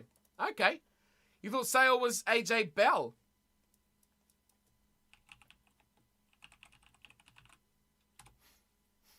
Sale, yeah, you're right. Sale played AJ Bell Stadium. Well, that's weird. What one was that? Was that Salford? Was that the one that said Sale? Yeah. It says Sale Sharks played in the stadium since the 2012-2013 season. Unless it's got a dual name. Ah, they were a sponsor. Ah. So they bailed on the sponsorship. There you go, Pen Pan. My tea's got you. I love it. You guys know so much about this stuff. So AJ Bell Stadium, here you go, Pen Pan. So in September 2013, AJ Bell secured a 9-year stadium naming rights partnership with Sale Sharks Rugby. Yep, there you go. Saw Salford Stadium rebranded and renamed AJ Bell Stadium. The deal concluded following the 22-23 rugby union season, and the stadium has since reverted to its original name. Well, there you go, Mighty. Man, you're on fire. Absolutely on fire. There you go. Well played. Well played. So there's a rugby stadium. So most of them are rugby stadiums. Brighton, football. So there's a couple of football stadiums. Sunderland, Stadium of Light, and Brighton Hove Albion football stadium, yeah. I don't know, man. I don't know. They're not FIFA, so they can't demand that you don't sit on the grass for 60 hours beforehand, right? But that's what we got to the way. Are you going to go to the games? Who's going to the games? It's only, what, 8 stadiums. I can't believe this logo, though, reviewer. I can't believe this logo. It's incredible. I'm going to make it. I'm going to put it on the stream. We're going to have a countdown somewhere. Oh, World Rugby. What do you do? There it is. Here we go. This is it. This is it.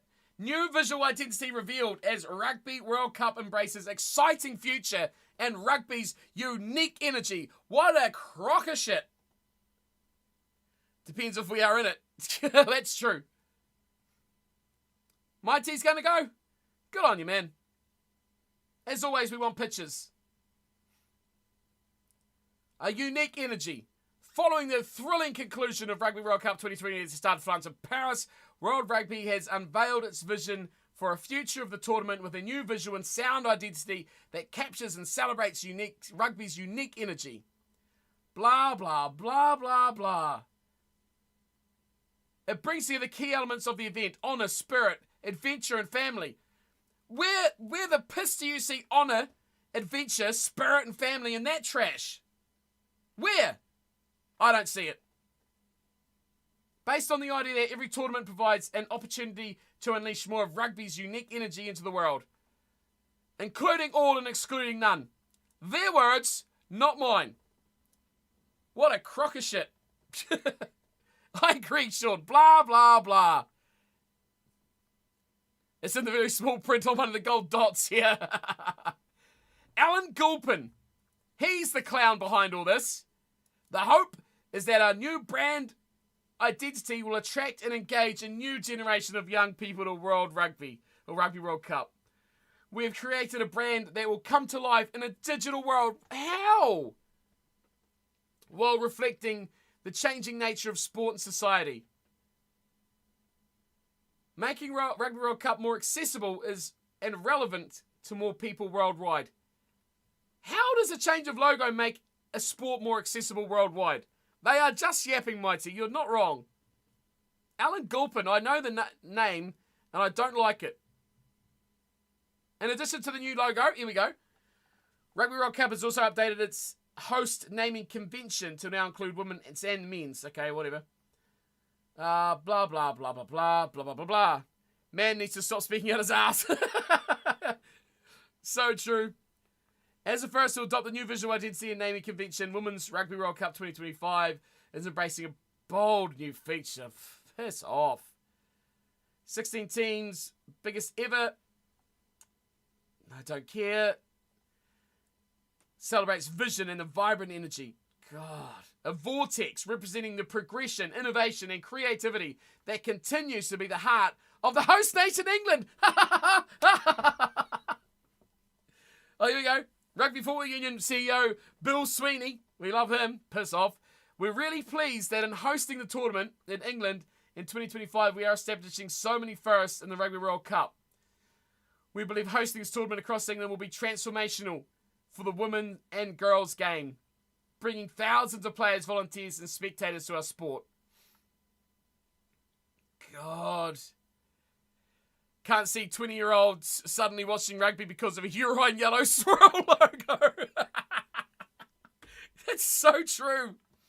So they even say what's happening in the future? No. No. Pen Pan, not at all. Bill Sweeney. Oh, Old Boys Club. Literally nothing. They just talked about how it's visionary and all this sort of crap. As Sean said, blah, blah, blah. And Mighty said they're yapping out their ass. Logo looks like something a 5-year-old has done. Oh no, Sean.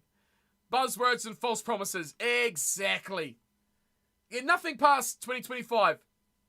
They talked about how it's, will bring the digital age. They talked about the digital age. This logo is going to bring rugby into the digital age. That's what they said. That's what they said. It's incredible. It is absolutely incredible. What other crap is in here? Anti-doping. The last Women's World Cup final was a class game, though. Yeah, but do you remember the logo?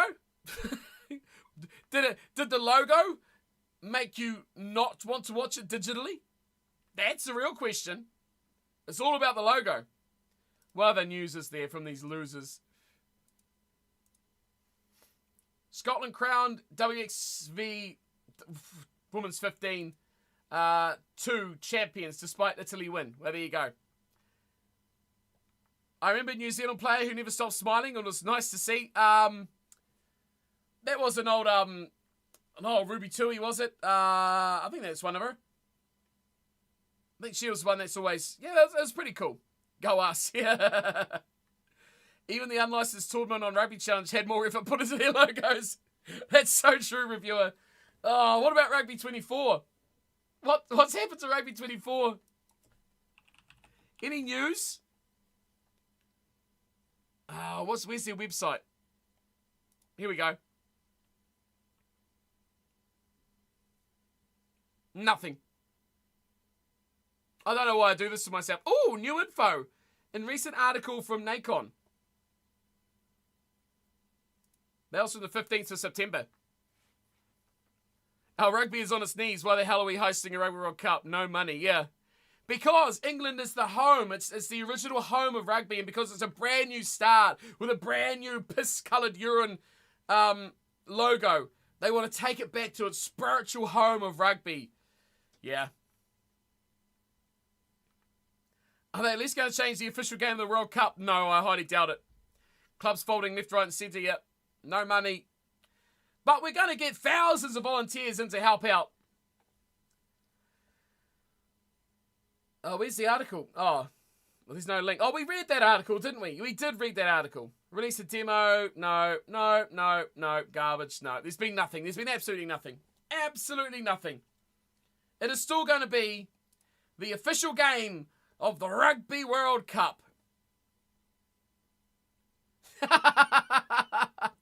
Big Bill went for a piss morning of the final and did that logo on the sink. Yeah, he probably didn't even go to urinal, just went to a sink. Just found someone's sink in the kitchen and just took a piss. That's what happened. Oh, man. Unbelievable. Absolutely unbelievable. Just wait till this new logo is slapped onto the merchandise. You're not wrong. Hang on, because wasn't there images? Here we go. The official game of the Six Nations stuff. Yeah, you're right, man. You are right. I mean, they haven't even released a case art, but that's probably not far off, right? Probably be a bit more colour in the background, but yeah, that's behind me. You can't even see it. Ah, jeez. Look at this guy. Rugby 24, the best rugby gamer ever. Yet, what? The best rugby gamer yet. Okay, didn't require that R, but let's go. At least the cover athletes aren't all magically the same size. That's more like what it's going to be. That, just black. So we don't want to put any of the logos on that. Oh, man. Why did I do it to myself? Why did I look? Why did I even look? So when's the date now? When is the date? I've forgotten. Like January 30th of January. Whatever. Whatever, Rugby 24. Whatever. Well, that's what a way to finish. All black because rugby is dying. Yeah, that's true. Put a coffin on it. Imagine that. Imagine all the merchandise with that ugly piss thing on it.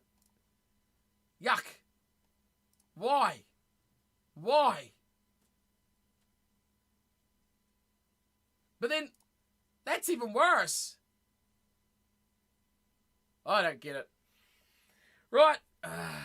It's been a blast. It's been an actual blast. It's been crazy what is going on, right? With World Rugby at the moment. Step up. Step up for your piss beanie. Oh, no. Looks like a green slime.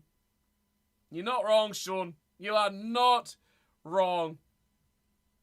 It's a disaster. It really is. It's absolute disaster. Unbelievable. Ooh, reviewer. The green one could glow in the dark. Ooh. That'll look great on the side of buildings. Yeah, I love that. And then it will just glow.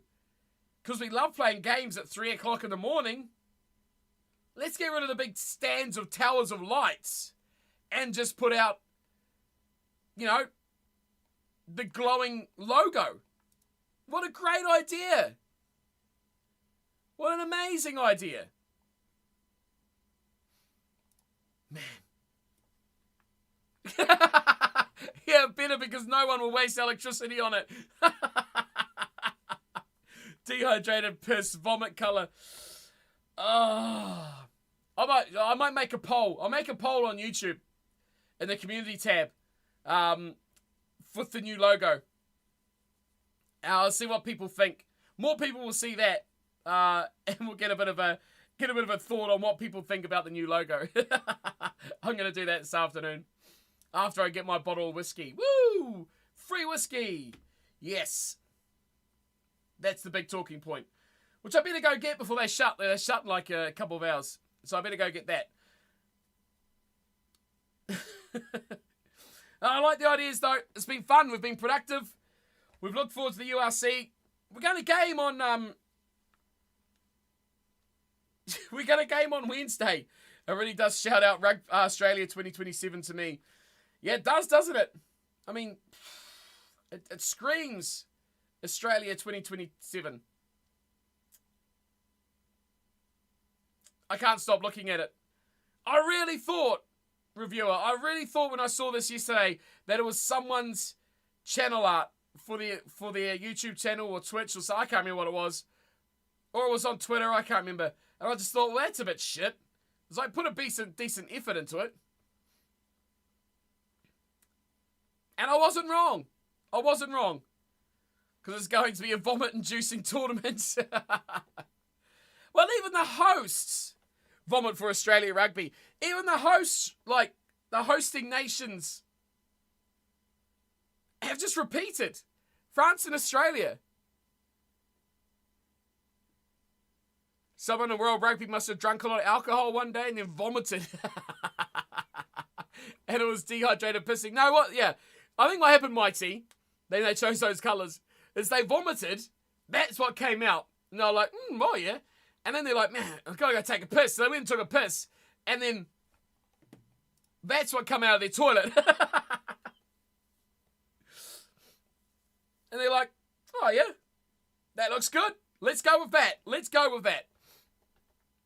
Oh, unbelievable.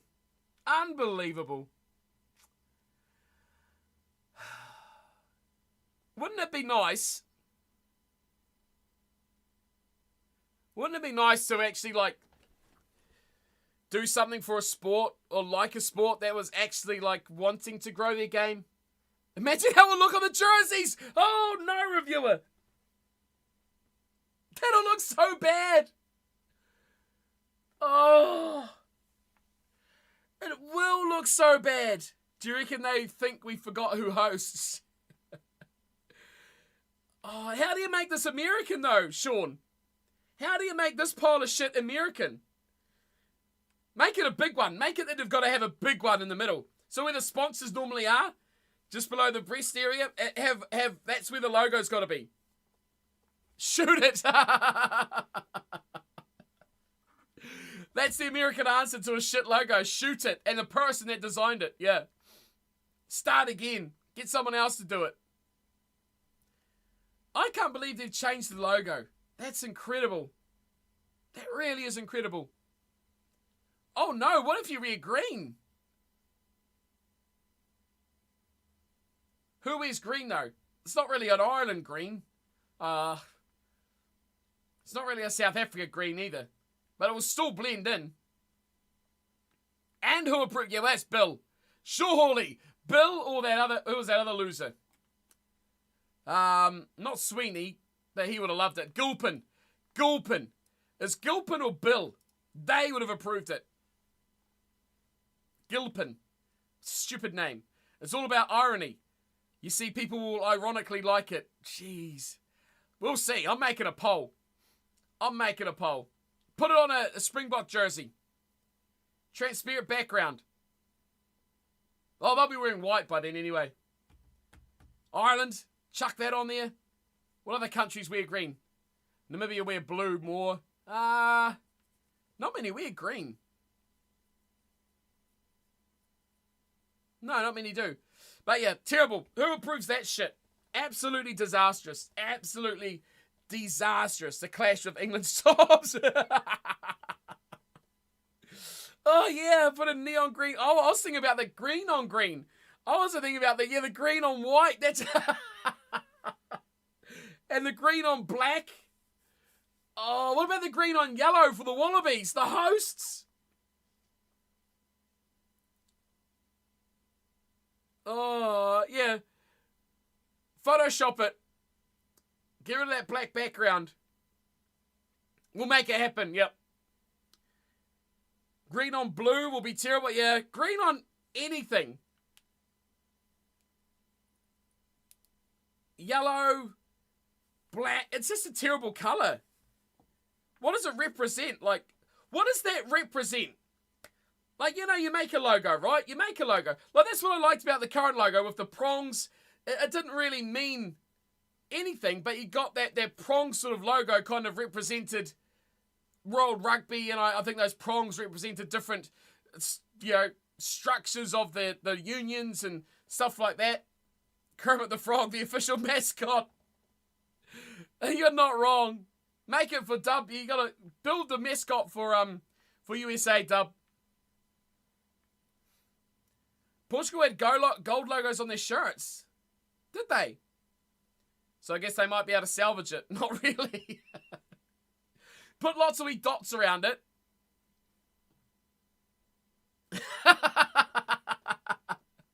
Oh, Pimpen. If my 3-year-old could design a better logo, and your blind cat could as well. Yeah. My cat's good too, and they don't even give a shit. I like a Pimpen. I'm going to have to get up as early as you did for this tournament for that logo. Oh, jeez, you are, yeah. The game's going to be quite kind for me in Australia. They'll probably start late afternoon and they'll go till around midnight probably, which is fine. That's nice. The mascot will be Sally the Sun because Australia is... Who's Sally the Sun? I don't know who Sally the Sun is.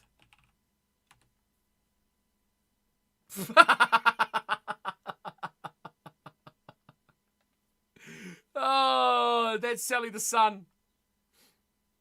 I think that's Sally the Sun here, eating children. Oh, my word. It's better than the logo. It's better than the logo, reviewer. That's for sure. Right, I'm going to make a poll. I'll try Photoshop this logo onto a couple of jerseys this afternoon. I'm not very good at it, Sean, but I'll give it a crack. We just probably have to clean up the bit at the top and the bottom, and then you just wipe all this, and then you could get rid of them again. Guess what jersey I won't be buying in 4 years' time, Pimp Man. So true, man. Oh, that is incredible. Someone dressed up in dark gold vomited clutches. What? And World Rugby. Whoa, hang on. What?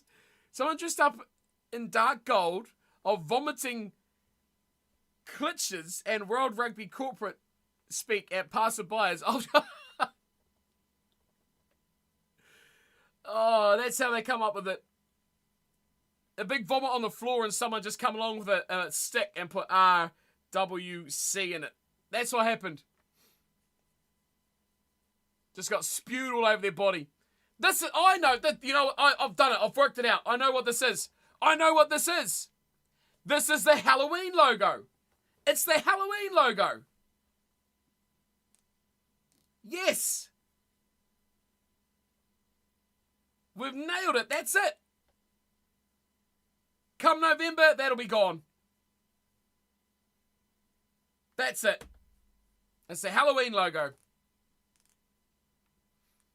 Absolutely nailed it. See? That is very spooky. Very spooky. We know what we're doing. Halloween logo, that's it. If you play on the Halloween, you've got to wear that end of October. I can't think of any other reason. There's nothing else I've got. Absolutely nothing else I've got. Which is a shocker. Absolute shocker. Oh, man. Reveal, you started this, dude.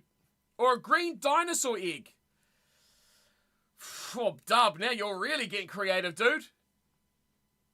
Now I'm scared to see how they make the logo even worse. Well, that's this. They piss on it. That's how they make the logo worse. Halloween logo, piss logo. So you thought the green one was bad? Well, look, World Rugby, that's what World Rugby do. They make things really bad. So things are here on the bad scale, right? Say they're like at 80% bad. They make it go all the way to like 100% bad. And then they pull it back to 90. So you go, wow, that's really shit. And then they pull it back to 90. You go, well, it's not as bad as it was. And then they get you. Because then you're like, well, it wasn't as bad as that. So it must be better. I mean, Dub, I want to see what comes out of that egg, honestly, because that could be worse too.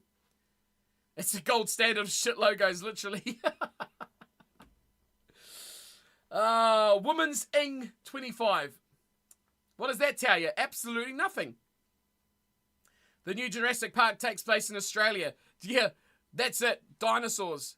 The dinosaurs from England are going to Australia and, well, they're going to... They're in England for 2025, then 2027, the dinosaurs will go to Australia. That's what will happen. That's Bill. Oh, God, surely he's not still there. Surely he's not still there in 2025. Someone must have pissed on the vomit. Oh, man. Vision. Vibrance. Bold. Beaumont is 1 million years old. He probably is that egg. Oh, man. Beaumont is a dinosaur. He literally is a dinosaur. So you're half right, Dub. World Rugby is the new Jurassic Park. Currently, it's in England. Pimpan. Oh, Pimpan says, sorry. Went to ask my wife what she thinks of the logo. And she said it looks like a shit dairy brand. Oh, man.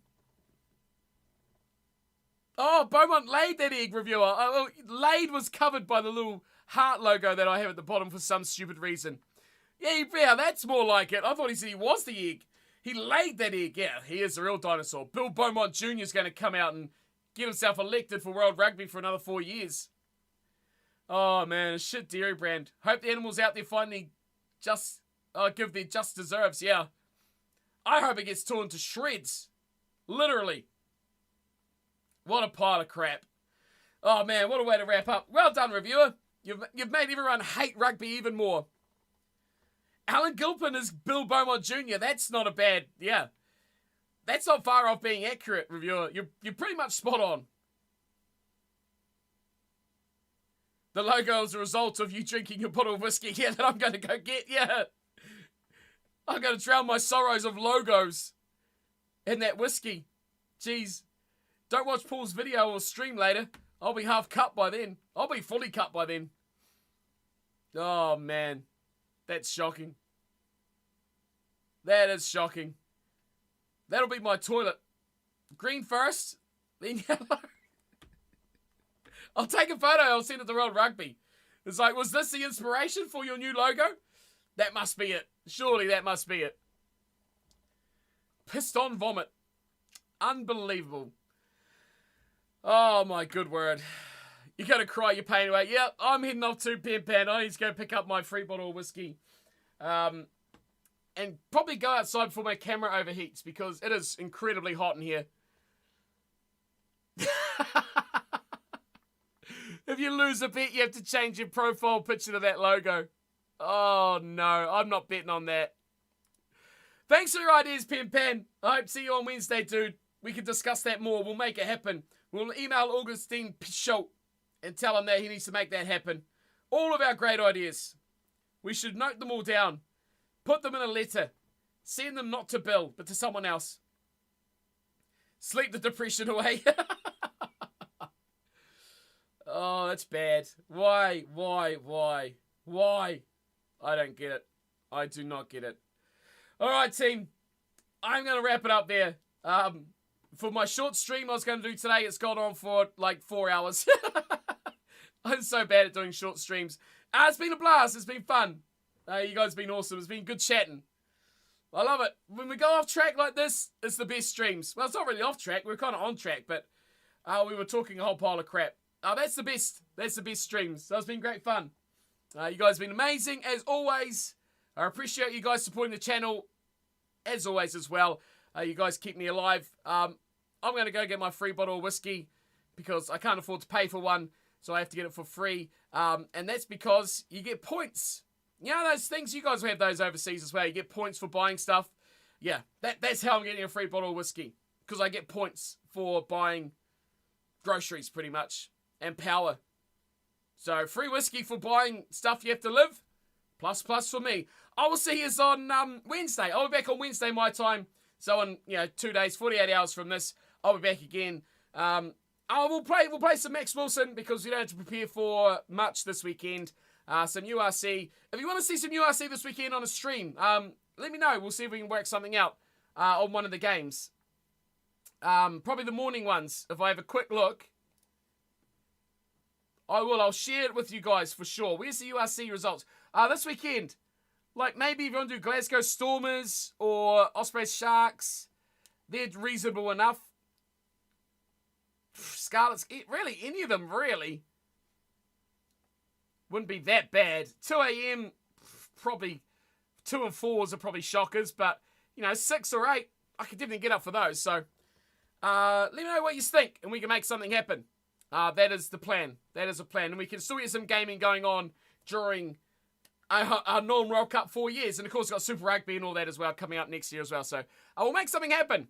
Get some rugby going on through Discord and the stream. So, that'll be fun. Thanks, everyone, for coming by. You guys are awesome. You're amazing. Love you guys to the end for your support and everything. So, yeah.